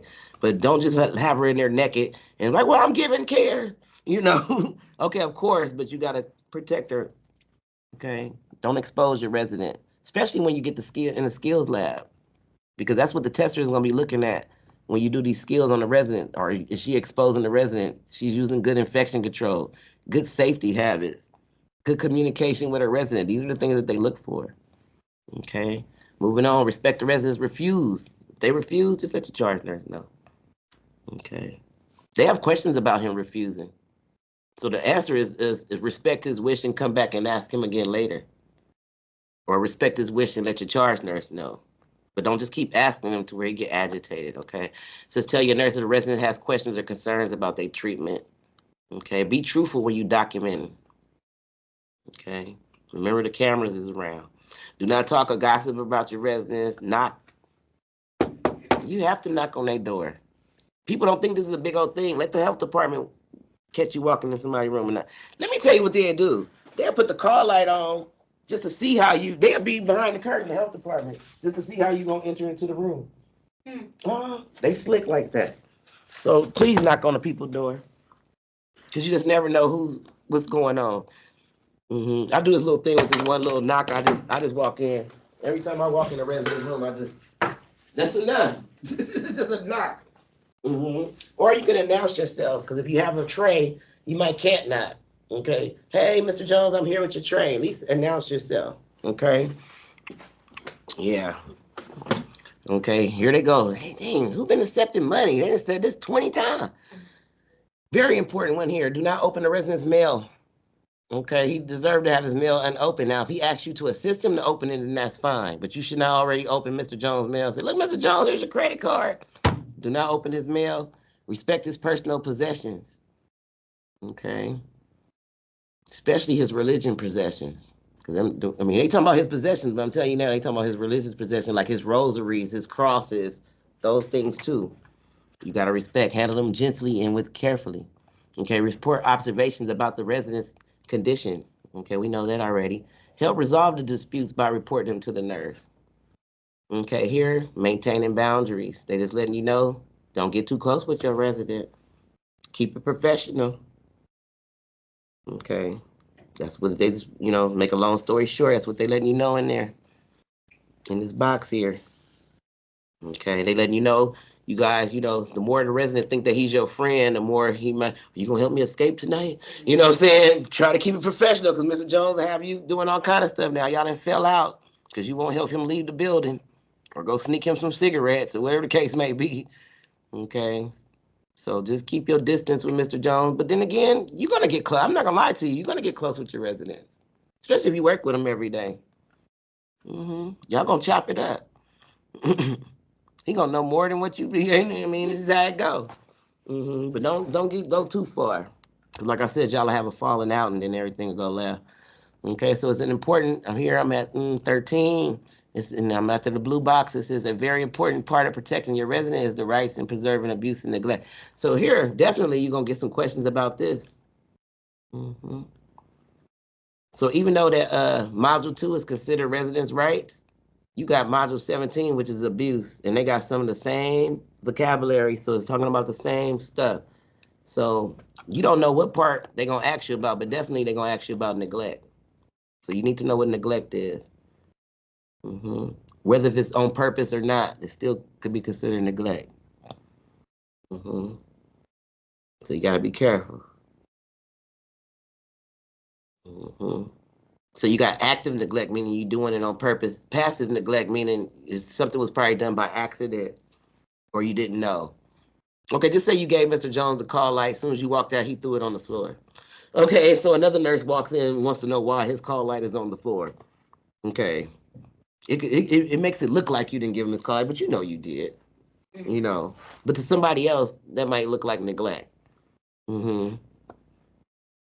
Yeah, or not having a glass of water by the bedside could be considered neglect. Okay, things like that. We'll go over all what neglect is, but here's the word negligence. Because usually if a CNA does something wrong, we look at it as negligence. Now, if a professional does something wrong, it's more so malpractice. That's the difference. Okay. So you need to know definitely about negligence, okay?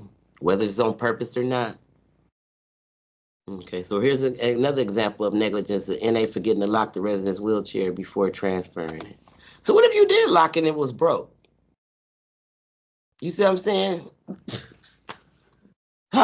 Nursing, huh? It's a mess. Okay, well, I'm just telling you how things can go. So that's why I always tell my students, always inspect the equipment. Always assess and always, expect your equipment. Don't just walk in doing stuff, because see, that gets you in trouble here. Okay, so here's abuse. They just want you to know that abuse is physical, mental, or emotional pain or injury to someone. Okay, so y'all know what physical abuse is, right? Because you will get a question about it. Okay, psychological. You know what that is? Emotional abuse or belittling or isolating or intimidating or insulting your resident. Hmm It's some other words I'm gonna give you too, because I'm not sure what's going on. It's 224, so I gotta keep up, make sure. So just keep that in mind. So here, psychological. So you got verbal. We know what verbal is. Let me tell you something about even if Mr. Jones is deaf, you never pick talk loudly to Mr. Jones. That's the wrong answer. They'll make it seem like the right answer, but it's the wrong answer. You never speak loudly to Mr. Jones.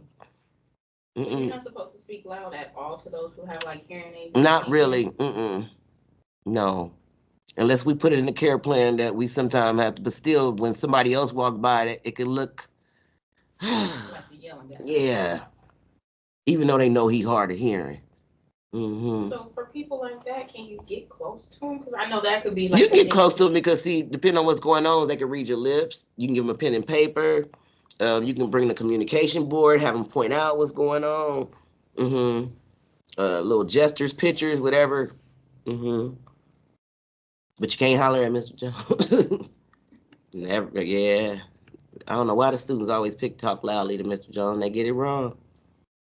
Yeah, the state board, they always ask you about that, so don't do it.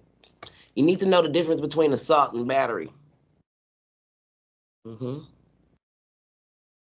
Okay. So the assault is usually the threat. The battery is the actual touch. Okay. I know it sounds like it's the other way around, but it's not. So if I tell you I'm gonna sock you, I assaulted you, and then when I actually sock you, that's the battery. Okay. Then you have sexual abuse. You already know what that means. No getting into it with Mr. Jones. If Mr. Jones start exposing himself, I'll tell you how to deal with that. And Mrs. Jones, it doesn't matter which one. Financial abuse. Don't take no money, no gifts, no credit card. Even some people, can you go to the vending machine for me? If you're not comfortable, let your charge nurse know. Because even that dollar going to the vending machine, that $1 would be $100 before the CNA stole my $100. I'm just telling you. So if you're not comfortable with it, or ask your charge nurse, what's the policy on going to the vending machine? Now, usually we kind of like let activities deal with that, but see, you might work at night where activities go home. If not, just let your charge nurse deal with it. Okay, here's domestic violence. I'm kind of like, why is this here? But I guess, Mr.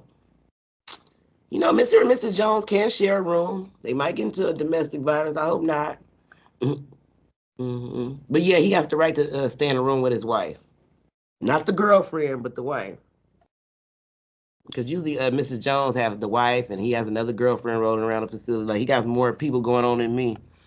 I'm telling you. And he ain't got no car and he got diagnosis. I got a car with no diagnosis and he doing better than me. Yeah, seriously. Yeah. got it going on from the bed.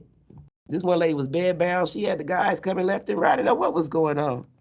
Just pimping from the bed. And she couldn't even move. Just I don't understand it. Didn't need no legs, no arms, no nothing. I'm sitting up here with all of it and can't get nothing. So I don't know. I don't know. But they got their way. This is another one. Okay, workplace violence. I hope that yeah, like I said, don't get into it with nobody at work. So usually that could be staff to staff. Or staff to resident. Any violence in the workplace. Oh, yeah, I have to head out for work. Is that okay? Go for it. Thank you. So, is there anything else you wanted to just keep on reading this? You can keep on reading it. I'm gonna post. I post one assignment. You should have got it because you was already logged on. And I'll post. I think I'm gonna post 2 and 17. Yeah. But like I said, this is being recorded, so you can always go back. Thank you so much. No problem. Have a good day, okay? Likewise. Okay.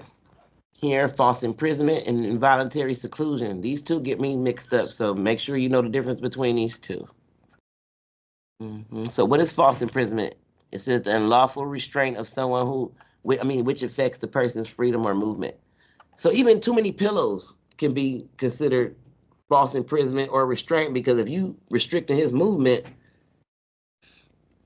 it depends. So sometimes your charger say, "Go put this on Mr. Jones." Say, "Wait a minute, is this part of the plan?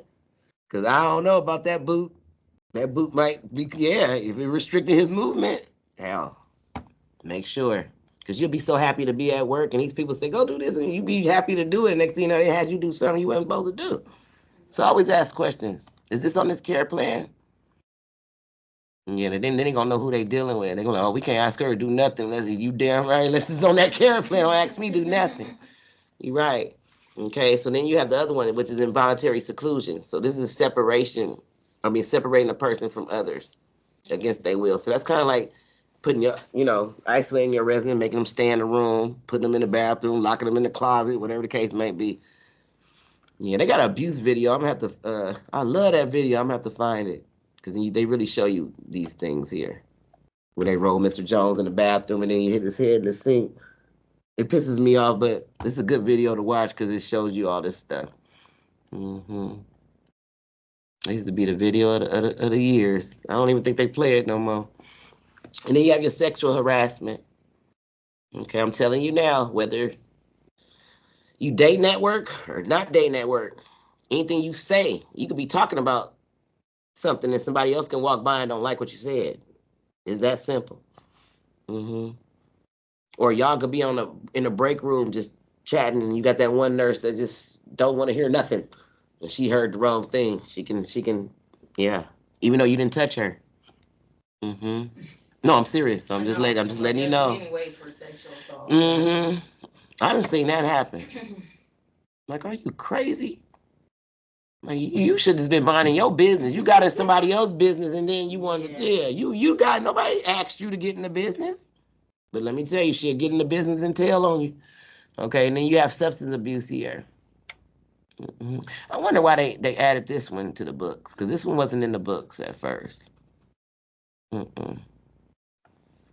Yeah, so you got substance abuse, so I mean, Mr. Jones might be in there, substance abuse.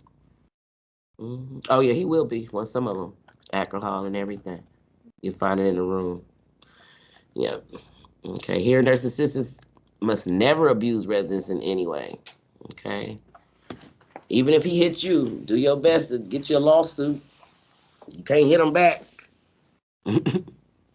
If he hits you, just fall to the ground. Have him call 911. Be off work for 2 years. But don't hit him back. Don't yell at him. Don't do nothing.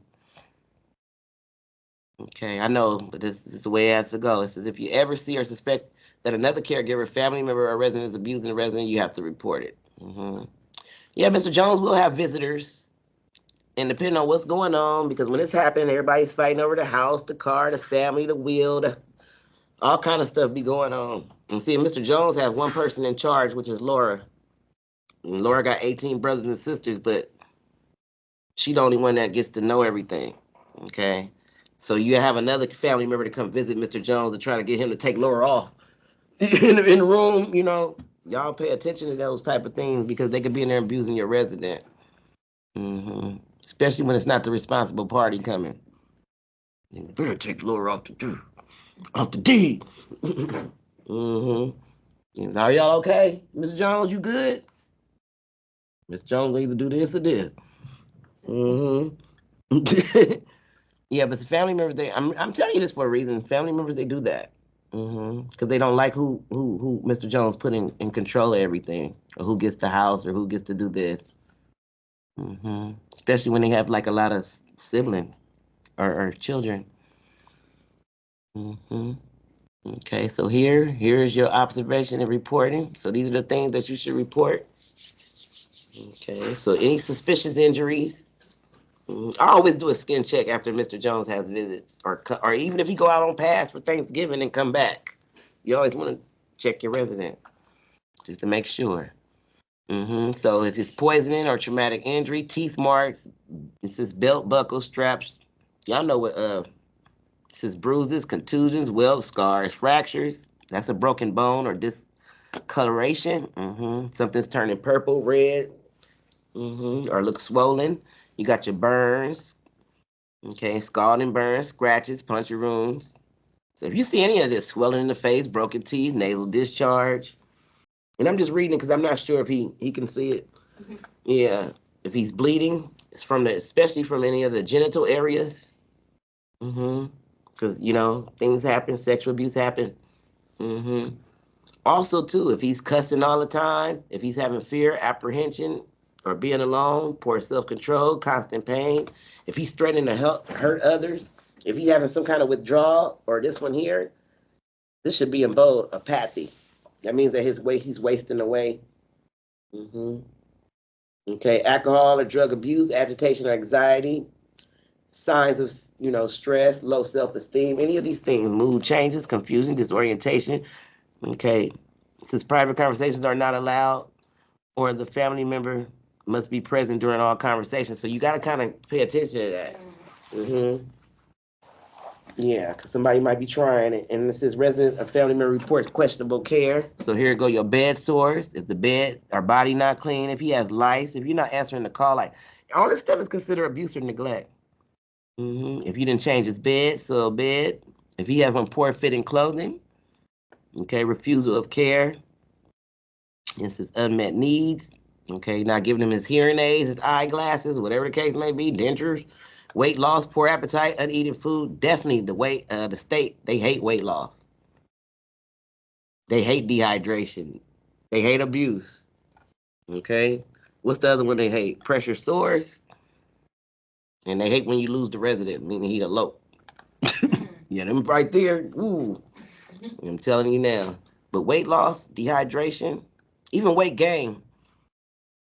And guess how many pounds they trip off of? If he lose 5 pounds, then people coming. If he gain 10 pounds, then people coming.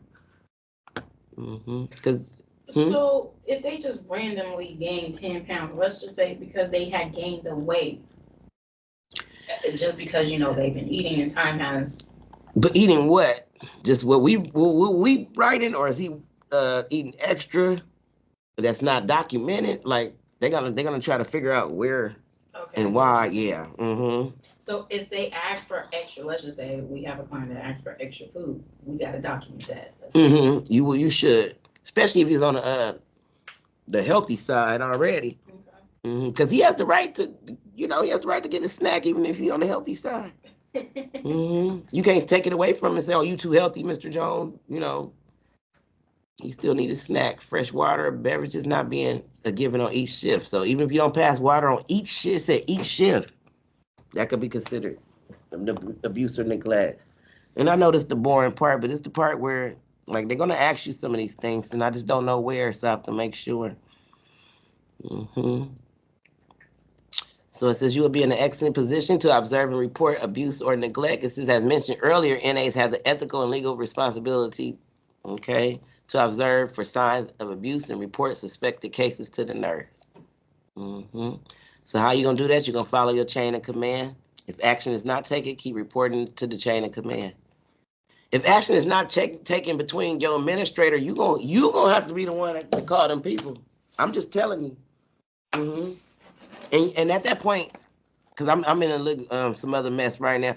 Once you report them, they can't retaliate on you. Right. They'll be in trouble. So don't be scared to report if you have to. Okay, it says if there's life or death situation is witnessed, remove the resident to a safe place. So they telling you too. If it's something life or death, first thing you're gonna do is remove him to a safe place. Okay, get help immediately or have someone go for help. Do not never leave your resident alone. If abuse is suspected or observed, it says give the nurse as much information as possible. If the residents want to make a complaint or a grievance, remember, of abuse, you must help them. So it's a little form. Don't tell them you don't know where it is. But Justin, go get that grievance form. Say, I don't know where it is. No, you go ahead and get the form. Tell them I'm writing me one too, Mr. Jones. On you. No, I'm joking. Don't tell them that. Okay, so this includes telling them the process and their rights. So he has the right to, whether it's true or not, write it. But don't get mad at him, so never retaliate on him for writing out a grievance. Okay? And they just want you to know if you see any cruel or abusive being to the resident, then you must report it. And so who are we reporting this to? Or who is he reporting it to? The administrator. Yeah, but he gonna call that 800 number on the wall. That said, if you've been abused by the resident or by the nurses, call this 1-800 number. And this is the number to the ombudsman here. Okay, I don't know if you ever heard that word. Okay, make a small story short, he's just an advocate for the resident. He's the one that comes speak for the residents. hmm Now, used to knew when he came in the building because he used to have a little thing on with the. This man would be looking like a family member. He might even be looking like a resident in the building. You won't know when he's there, so be careful. He sneaks in, okay? Because he want to check off the scene to see what Mr. Jones, is there any truth to what Mr. Jones is saying? So when you see somebody look unfamiliar, ask your coworker, who is that? I don't know. I think that's the ombudsman. I don't know. I can feel when they there. I just know it. I'm like, that's the ombudsman. Hey. So that's what they tell to the ombudsman. Yep. So he comes down, he gets the grieving, he comes to the nursing home, he's gonna ask questions, he's gonna do his investigation. He gonna see if is there any truth to what Mr. Jones is saying? Is it something for him to look into or not? And then he'll make the decision from there. Okay. If he thinks that something's wrong, then he's calling the health department. And they're gonna come and make another visit on you. Okay. So that's kind of how that go.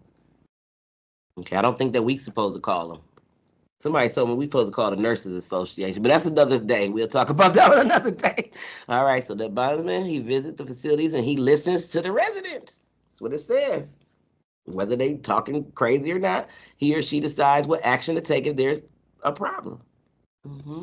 So what does he do? He helps resolve the conflicts and he settles the disputes concerning the residents' health, safety, welfare, and rights.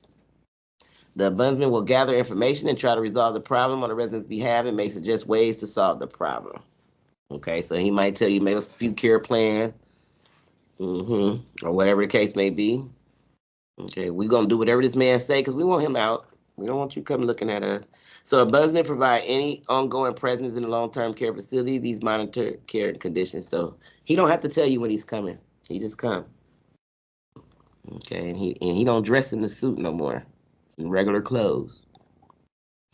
Okay, so here at the top of 16, this is the resident council. Okay, everybody said, what is that? Okay, it's a meeting that the residents have at the end of the month, and they're gonna tell on you. Yep. They pick the most person around the nursing home, the resident with the brightest resident. He know everything. He alert time 60. Okay. The one that knows everything, he knows all the rules, he knows all the rights, he knows this and that, he knows everybody diagnosis in the nursing home. They're gonna pick that guy and he's gonna be the president of the residents council. And they're gonna have this meeting once a month, and that's when they're gonna talk about all 3 shifts and what shift let the call light on, and Susie been coming to work sleeping, and they tell on you. So don't be a topic of that resident council meeting, only if it's in a good way. Okay, they letting you know that the family members are also invited to the meeting. Yeah. They say night shift slept all night. We never got water. My food cold all the time. So they tell on dietary too. It ain't just the nurse. They tell on dietary, doctor, whoever made them mad. They tell on them. Okay. And so here's confidentiality, so they know that you're moving into HIPAA here again. So keep things confidential means to keep it private. Everything, his health, his finances, the relationship, everything has to be protected. Okay, even his private areas got to be protected. Okay, so this is HIPAA, you guys. It was in 1996, but they revised it, they say, in 2021, and then again in 2002. Now, they ain't helping us. I know the one from 1996. I don't know what they revised, but what they do know that this is law. Okay, what does it protect? The patient's health information, which is PHI. So you can read all this later, because it's gonna do nothing but just repeat itself. Okay, but they want you to know all healthcare members by law has to keep everything confidential. What am I protecting? His PHI, social security numbers, addresses, medical record number. Okay. Moving on up, NAs cannot give out any resident information to anyone not directly involved. So once you off shift, that's it. If the responsible party call, you can tell them. But if somebody else, family members, they don't get no information. Tell them call Laura. She got it. Well, I don't get along with Laura. Well, I can't tell you. You better get along with Laura because that's who Mr. Jones put in control of everything. Okay, it says NAs cannot give out any resident information, not directly to the resident, unless the care is given official consent. Okay, it says, for example, if a neighbor asks you how the resident is doing, you can say, I'm sorry, but I cannot share that information. It's confidential. Now, I know the resident, sometimes he's in the room with 3 people. It's A, bed A, bed B, bed C. It's going to be hard to keep things confidential when they all in one room. So the best thing that you could do is pull the curtain, but pull it all the way. Yeah, let me tell you, nurses, we usually pull the curtain and go, shh. The health department want to hear, shh, shh, shh, shh. They want the whole thing pulled all the way around. They don't like the little shh. That ain't enough. Yeah, I done been got before. Pull it all the way around, okay? So here is just protecting. So when they got guidelines, the guidelines are very good for you guys to read because that's where most of the answers to your state board test is in these guidelines. So, if anything is on the first guideline, anything that's number 1 is important. So it says make sure that you are in a private area when you listen and read your messages or anything that got to do with Mr. Jones. Know who you talking to because if it ain't Laura, you don't need to be talking to him. You know what I'm saying? Do not talk about the residents in public. We already talked about that. No lounges, waiting rooms, parking lots, schools, restaurants, the mall, anything. Use confidentiality rooms for reports to other care team members. Okay. If it's something too much, you want to step to another room. Okay. If you see a resident's family member, okay, in public, okay, you can say hi, but you ain't got to tell her nothing about Mr. Jones. Say, call the facility girl. Okay, it says do not bring family or friends to the facility to meet the residents. Hey, Mr. Jones, it's my son. Now, have the residents met my son before they have? So, yeah, but I don't know. Anyway, make sure nobody can see the health information from your computer screen. So they let you know that a lot of stuff is going to be done on computer nowadays. Charting is just not on paper. A lot of stuff even the class is being taught on the computer now. It's ridiculous. But a lot of stuff is on computer now. So you can't show your screen. You have to log off. You do not share your password. These are things you just cannot do. It says make sure that the fax numbers are correct. Okay, using the cover sheet. Okay, moving down, page 17, do not leave the documents where other people can see them. Store and file and shred the documents. Every facility has a shred box that the people come like once a week with the shred truck to pick it up. If you don't feel like tearing it up or blacking it out, throw it in the shred box. And they'll take care of it when that man comes with the truck. Okay. Usually that's why nurses keep a black marker with them so we can black out the name. Even when you at home throwing away your mail, you know that, right? You don't want to do that. Okay, I know y'all getting tired. Hold on, we're going to just close this chapter out. I'll let you go. There's only 2 of you. I already told them I'm not going to be here no 3 o'clock with just 2 people. I don't care if it's being recorded. I told them this already. You want me to stay all day, you give me 15 people. Yeah, don't need me to boring y'all and y'all, yeah. So this is a lot of information. You can only take in so much at one time. Then I need to let you go read and take your own notes and figure out things. And you'll see me tomorrow, but hold on. All right, so here it says all healthcare workers must follow HIPAA regulations. Okay, because if not, here go the fine. Now this might not be the fine. I don't know why they just say a fine. Because it might be more than 250 grand. We don't know what the hell happened. They talking about up to 250. It might be more than that. Yeah. Talking about 10 years, it could be 50. Depending on what happened to Mr. Jones, right? Okay, so maintaining confidentiality is very legal and ethical obligation. It said it's your part from respecting your residents and their rights, discussing the residents' care or personal affairs with anyone. Okay, other than the members, it violates the law. I even teach this in my home health class because sometimes I tell them like, just say your patient is coming from the hospital, and then, you know, they get admitted to home health. Now, when they get admitted to home health, that nurse ain't even that ain't got nothing to do with that patient no more. So she has no business calling the house talking about, how's Mr. Jones doing today? Well, at this point, ma'am, you're not his nurse no more, you know, so you have to let her know I cannot give you no more information. It's only the people that's working with him or on a need-to-know basis, okay? It says here, explain the legal aspects of the resident's medical record. So that's his chart, okay? Yeah, so the charts now, they still paper, but a lot of the charts are computerized now. Okay. Mm-hmm. I don't know if you've seen a chart before, but you know what's in the chart, right? Yeah. You, okay. I don't know if they've seen one before, but you know what? I think I'm gonna have to probably find a picture of the chart, because I'm starting to teach you guys, like a lot of CNAs, they don't want to go on the chart.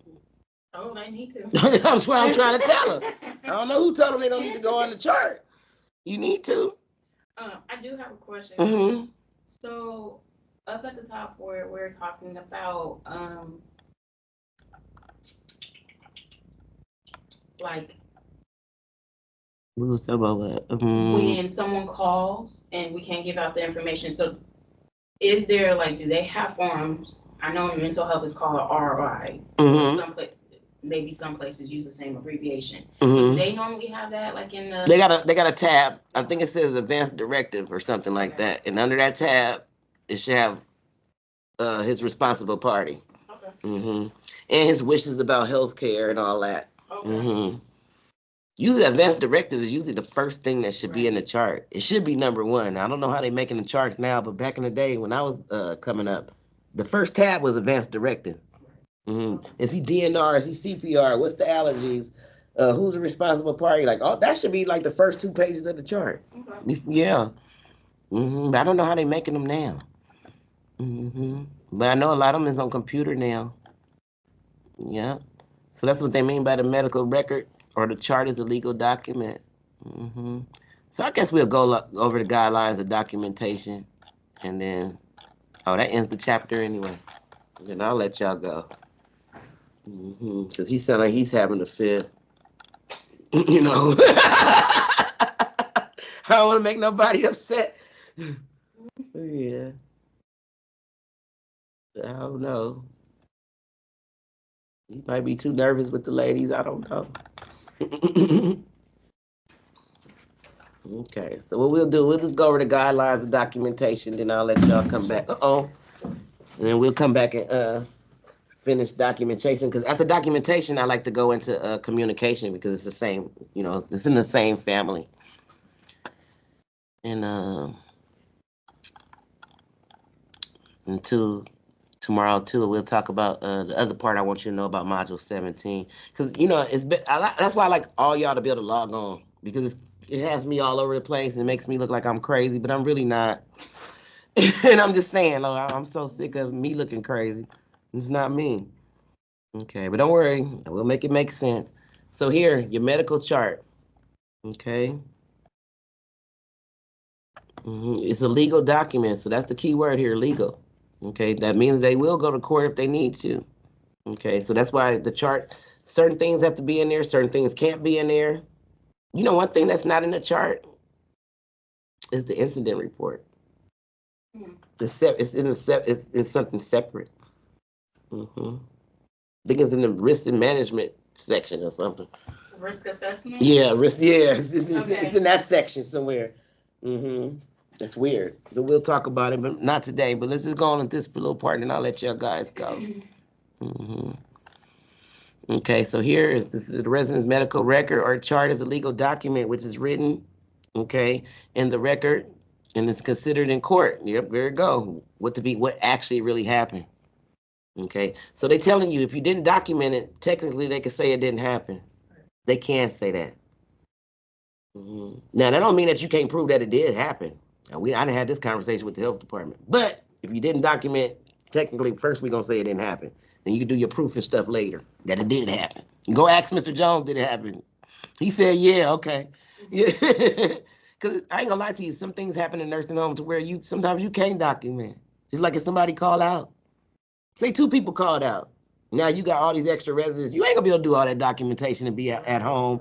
I mean, to go home on time and all that. You gonna have to come back and document either later or the next day. And you log your days when they get hard like that. So when the health department call you and say, "Are you talking about August 17th?" Because if that's the day when it was only 2 CNAs, one charge nurse, I couldn't. And then they could tell them you can come check the records, come check the assignment book, because you can see too. And once they come up there and see that, if they do all that, you're good. hmm Just be honest with these people when they call. Say, I didn't have time. Things went crazy. Yeah, they know it does. Somebody called off. Somebody got sick. I had to do this. Yeah, let them know. But don't get no attitude. Just be honest with the health department. I'm honest with them all the time. Nope, I couldn't do it. There's too much going on. Yeah. Go check the roster that day and see how many people was there. You come back and tell me what I could have done that day. No, seriously though. Yeah. So here in general, if something does not appear in the residence chart, it did not legally happen. Legally. Okay. So it says failing to document your care could cause very serious legal problems for you and your employer. Guess who else it cause problem for? Medicare. Because Medicare wants to know everything that if you want me to pay, I need to see what everything you done did. Now, I'm up here paying all this money and I ain't got no documentation. Give me my money back. Medicare will take the payment back. Okay, and you looking like why your check short and why you didn't get no raise. Your administrator gonna say, well, hell, if y'all keep getting the money taken back, y'all ain't even charting. You know, some jobs won't even give you your paycheck back in the day unless you chart it. I don't know if y'all remember that, but yeah, they used to get like that. You want your check? Do you chart? Or some just don't check the documentation. Don't check it. But some CNAs, they just don't know how important it is. You know, if you ran out of time, you ran out of time. That's not you not knowing how important it is. But some CNAs is like, oh, I don't care. I'll document for Thursday next week. I'll just document Thursday, Friday, and Saturday next week. But you can't do it like that because, like, if something happens before next week, they're going to be looking for these documents. Okay. And then the thing is, if you can't document that day, you have to throw in a late entry. Yes. Okay. Just put late. Don't say how late it is. Just say late entry. Okay. They let them know that you put it in late. You can put it in late as long as you put it in. Okay. It says, remember, if you did not document, you did not do it. So they repeated that twice in one paragraph. So carefully charting is important for these reasons. So what is the reason they got here? Okay. It's the only way to guarantee clear and complete communication among the care team members. So that's good. That way I don't have to call her at home and say, what did you do with Mr. Jones? I could just open the chart, right? Girl, don't call me after my shift. Ask me about what I did with Mr. Jones. Better read the chart. Okay, is it legal record for every resident's treatment? So medical charts can be used in a court for legal. Every nursing home has a lawyer. Yeah. Documentation protects you and your employer from liability by providing it what you did. And Medicare, remember. Okay, documentation gives an up-to-date record on the status and the care of the resident. So we can get the payment from Medicare. No, I'm joking. All right. It says carefully document. Okay, it says write your notes immediately. So that's the thing. You might can't chart right after you do something. That's why all nurses keep a pad, a pen, and a watch. Okay, if you can't get to the chart at that time, just document. Hopefully you don't lose the notes. That's when it gets crazy, when you lost your darn notes or threw them away by accident with the glove. Yeah, but try to document you some notes. And then when you sit down the chart, you can put everything accurately into your chart. Okay, so think about what you want to say before you write it. So I always do me a brief, what you call that? A rough draft. If I'm going to write something really, really long, I'm going to Google, I'm going rough draft, I'm going nursing documentation site. I'm going to make sure I got it right before I put it in there. Because the thing about the computer chart now, once you put it in there, you can only strike it out. They can still see what you wrote. Okay, and I hope it ain't that letter to your boyfriend or girlfriend. Yeah, that happened at my other facility. I don't know how that got into the chart. She struck it out, but we still was able to read what happened. Whoa. Yeah, don't do none of your homework and none of your personal letters on the computer with the facility. For some reason it end up on the chart. Everybody know. Okay. Do not record any care before it has been done. That's very important. Sometimes Mr. Jones don't make it to the end of the day, and you didn't chart it to the end of the day. He didn't even make it to the end of the day. So that's falsifying documentation. Be careful. So think about what you want to say before you write it. So be brief. That's the thing about nursing. You want to be brief and straight to the point. Don't come up with all this extra stuff. Okay? Because when you do that, boy, you leaving holes to open to ask some questions. I'm right. Way I'm a writer. You ain't gonna ask me nothing else after you read this.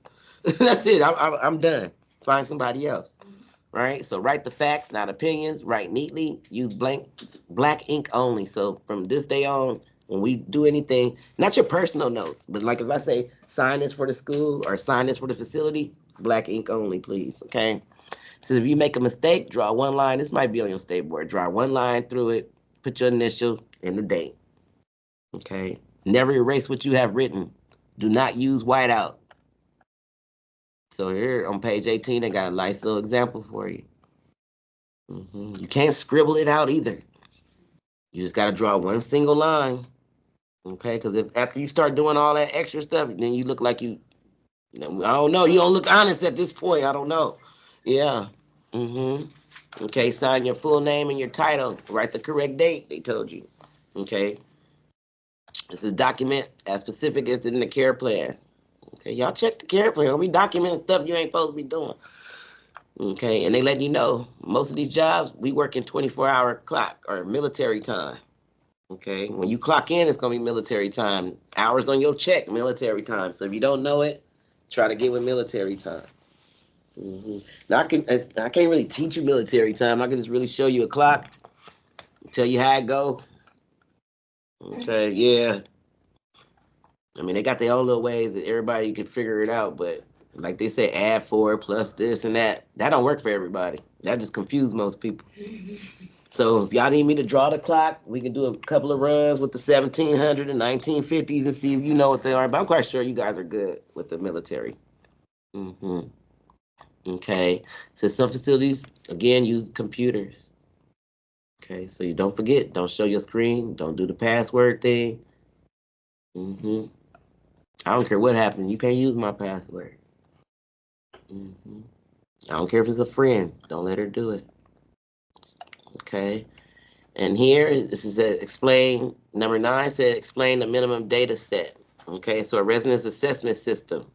So that's kind of like the drug related group. So you have to get assessed so they can know what part to put you in. So that's kind of what this nurse does. You know, you could be an LVN or be an MDS nurse. You don't really have to deal with the front line of the patient. You just deal with this part. So she's going to assess the patient, get all the diagnosis. They're going to figure out what all equipment this person needs, so they get the bill ready. And use these facilities complete this MDS within 14 days of admission. Okay. Yeah. So you guys have 14 days to complete.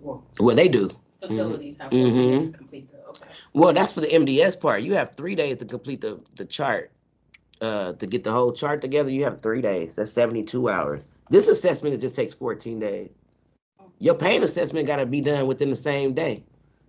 I think it's your pain assessment and some other assessments. Skin assessment, those are the same day. Okay. Certain assessments, we know that we could wait till tomorrow, like maybe bowel and bladder and some other fall and all that. But some assessments need to be done that day. Some of them could be done tomorrow. This one could be up to 14 days, depending on what's going on. But I just letting you know, this nurse, she don't have to be like past medicine. She's the MDS nurse. So this is all she does in the back office of the facility. She ain't even dealing with the patients like that. She looks happy. Okay. Moving on, this is the reporting you do on changes to your residence may trigger a needed assessment. So depending on if he failed or whatever happens and you type that in, the computer automatically is going to get the assessment ready for you. That's nice, because back in the day, we used to do it on our handwritten. So always report your changes that you notice to the nurses so they may be a sign of an illness or a problem by reporting them promptly. A new MDS assessment, can be done if needed. Okay, and we almost done. Let me just tell you about incident reports, and then we're done. And then everything else I can wait till tomorrow. Because I'm going to get more into abuse on how you really report it. I know I told you, but we're going to get more into that. We're going to get into what causes abuse. you know, because sometimes it could be just a person that's just overwhelmed, don't have no help, uh, understaffed. Regardless, there's reasons. It's not always, that person's fault on why they did what they did. And we'll talk about some other things that they can do to get help, like respite care and stuff like that. And then I'll give you the number to all the agencies that you don't have to call them or nothing, but you know that the police can help. You got the what is this, adult protective services. So we'll discuss all that. I'll leave that for tomorrow. But and then it's another little thing I'll leave for tomorrow. But as soon as I do this, then I'll let y'all go, okay? Because I know I can sit up here and talk this all day. It's only two of y'all. I already told them. But anyway, so discuss the incident report. So usually anything is an incident report. If it's a fall or injury, not just to a resident, to you too, or to the family member, anybody. Anything happen to you in the facility, you have to write an incident report. If you get stuck by a needle, if you fall, hurt your back, what else is it? Something splashed in your eye. These are just examples. Okay, if you fall, not just Mr. Jones, but you too, you can do an incident report. So they're letting you know an error in cases such as feeding a resident from the wrong meal tray, or a fall or injury to a resident or employee, visitor, anybody. An accusation from the resident's family can also be an incident. So you heard accusations. Something really didn't even have to happen. Yeah, don't be the one on the accusation. Okay. Employee injuries also require reporting a centennial. Okay, this is something that means that this person died behind something. Yeah. Okay. So yeah, this is an accident that caused death. Okay. Thank God I've never seen one of those. It said in general, file a report. So we'll show you the report tomorrow. So they letting you know this is number one. Why is it number one? Because this is the number one thing that happens in the nursing home to the residents is that they fall, or they or get fractures. That's a question on your state board test. What's the most injury or something that happens to the resident in nursing home? Falls. What's the most injury for the CNA? It's the back. Okay. It says you or your resident break or damage something. You make a mistake in care. So sometimes the incident report is not to get you in trouble. It's for us to just all get educated, and so we don't make the same mistakes over and over again. Okay, that's what it's supposed to be for. But it might get you in trouble. I don't know. So the resident or family member makes a request. Okay, that's out of your scope of practice. It said the resident or family member makes sexual advances or remarks. Like anything like this could be an incident. Anything that makes you feel uncomfortable or threatened or unsafe. You get injured on a job, or this is the one I'm gonna talk to you about tomorrow. So you remind me if you ever get exposed to blood or bodily fluids. Yeah, because I gotta talk to you guys about HIV and hepatitis B. Definitely, I'll do that tomorrow. Since reporting and documenting incidents is done to protect everyone involved. Okay, it's supposed to be for protection, not to hinder nobody, but depending on what incident it was, you might be going out the door. I don't know. Just complete the report as soon as possible and give it to the charge nurse. Okay, so you really need to know how to write these statements, and I'll tell you guys how to write it in a timeline. Okay, you want to say this happened at 1900, at 1910, this happened at 1930. This happened. So once you timeline it like that, they can't say, okay, well, what time did this happen? You're already telling them what happened at what time, and that's it. But if you don't put no times there, they can start asking questions and digging in, and well, when was this and what time was that? You always want to put that on there and make you a copy for your own, so you can have it, so they don't change nothing on you, in the back room. I don't know where you're gonna work at, so I just talk like wherever you're working at. Okay. Okay, so state and federal guidelines require incidents to be recorded in the incident report. This information is in the incident report is confidential. Okay, so it says if the resident falls and you did not see it, do not write that he fell. Because if you write that he fell, how you know he fell? Did you see it? No, I didn't see it. Well, how you know he fell? Okay, just say that you found him on the ground or found him on the floor. Because that's what actually you did. You walked in and found him on the floor. You don't know how he got there. He could have backflipped and got there. He didn't have to fall. We don't know. Okay? It says, or Mr. G states that he fell. Now, if Mr. Jones tell you he fell, you could put that in a quotation mark. Anything he say, you could put in quotation mark. Even if he cuss, put in quotation mark. Get that. Put it all in quotation mark. So that way when the health department comes, they can already see that he cussing. giving staff a hard time. Okay, so this is for your for your protection by the brief and accurate description of the events as they happen. Okay, so try to stay in order. It said never place the blame or liability in the incident report. Okay, so you're not gonna put Tasha did this. Okay, a CNA B, CNA C, assigned CNA, CNA from across second level. Do not never put nobody's name in it. Okay, you always kind of talk in the third person when you writing these things. I think I got a picture of an incident report. I might add one so you can kind of see what I'm talking about. Okay, so incident reports help demonstrate areas where the changes need to be made to avoid repeating the same incident. When completing an incident report, it says follow these guidelines.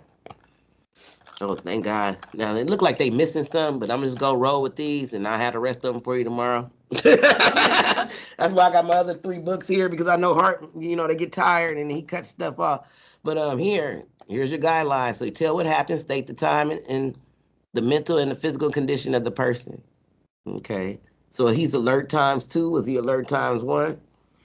Okay, because sometimes he'll be alert times 4, but after this incident, now he's only alert times 2. That's a change of level of consciousness. Okay, so says tell how the person tolerated the incident. Okay, so you're gonna tell his reaction. Okay, state the facts. Do not give opinions. Do not write anything. Look, this is the one. Do not write anything in an incident report on the medical record. See, they don't want it in the chart. Okay, incident reports are confidential. Well, I thought the whole chart was, so this is confusing me. But anyway, they don't want it in there. This describes the action taken to give care, and this includes suggestions for change. Okay, and I'm gonna leave it right there till tomorrow. All right. So, was y'all good today? Y'all got any questions? No, I know you asked your questions. Oh, it's a little bit more to it, but like I said, I'm gonna let y'all go do what y'all do. And then when does the assignment need to be complete? You know what? I always put it for be a week, but I think you know what? I'm not gonna say I'm gonna start something new. I'm gonna just go back to doing what I used to do because my last couple of classes they've been running out of time. They sit up there, they don't want to take the test. Only one person want to do the test, so I'm gonna just start making maybe your last 30 minutes. You do your test, okay? And I'm not trying to give you classwork. It's just that I'm sick of the last couple of times that we ran out. Time to go over all of that, and then. Yeah, so I want to make sure I do it with you. And if we have to go over 25 questions a day, that's better for you guys. I don't give out homework though, but what I can tell you is on your own time for you to make your flashcards. However you study, I don't know how you study. But if you know how to study, if you need studying tips, I got you. But if you already know how to study, get all your markers and different colors out and go for it, and make your notes. But keep your notes so they can be like a review at the end. When you get to the end of the course, you want to start right from the beginning because that's how your test is set up. From the beginning all the way, yeah, just like that. So you want to just start reviewing just like that. Okay, with that being said, then class is over with me. Yeah, like I said, we already lost one. It's only 2.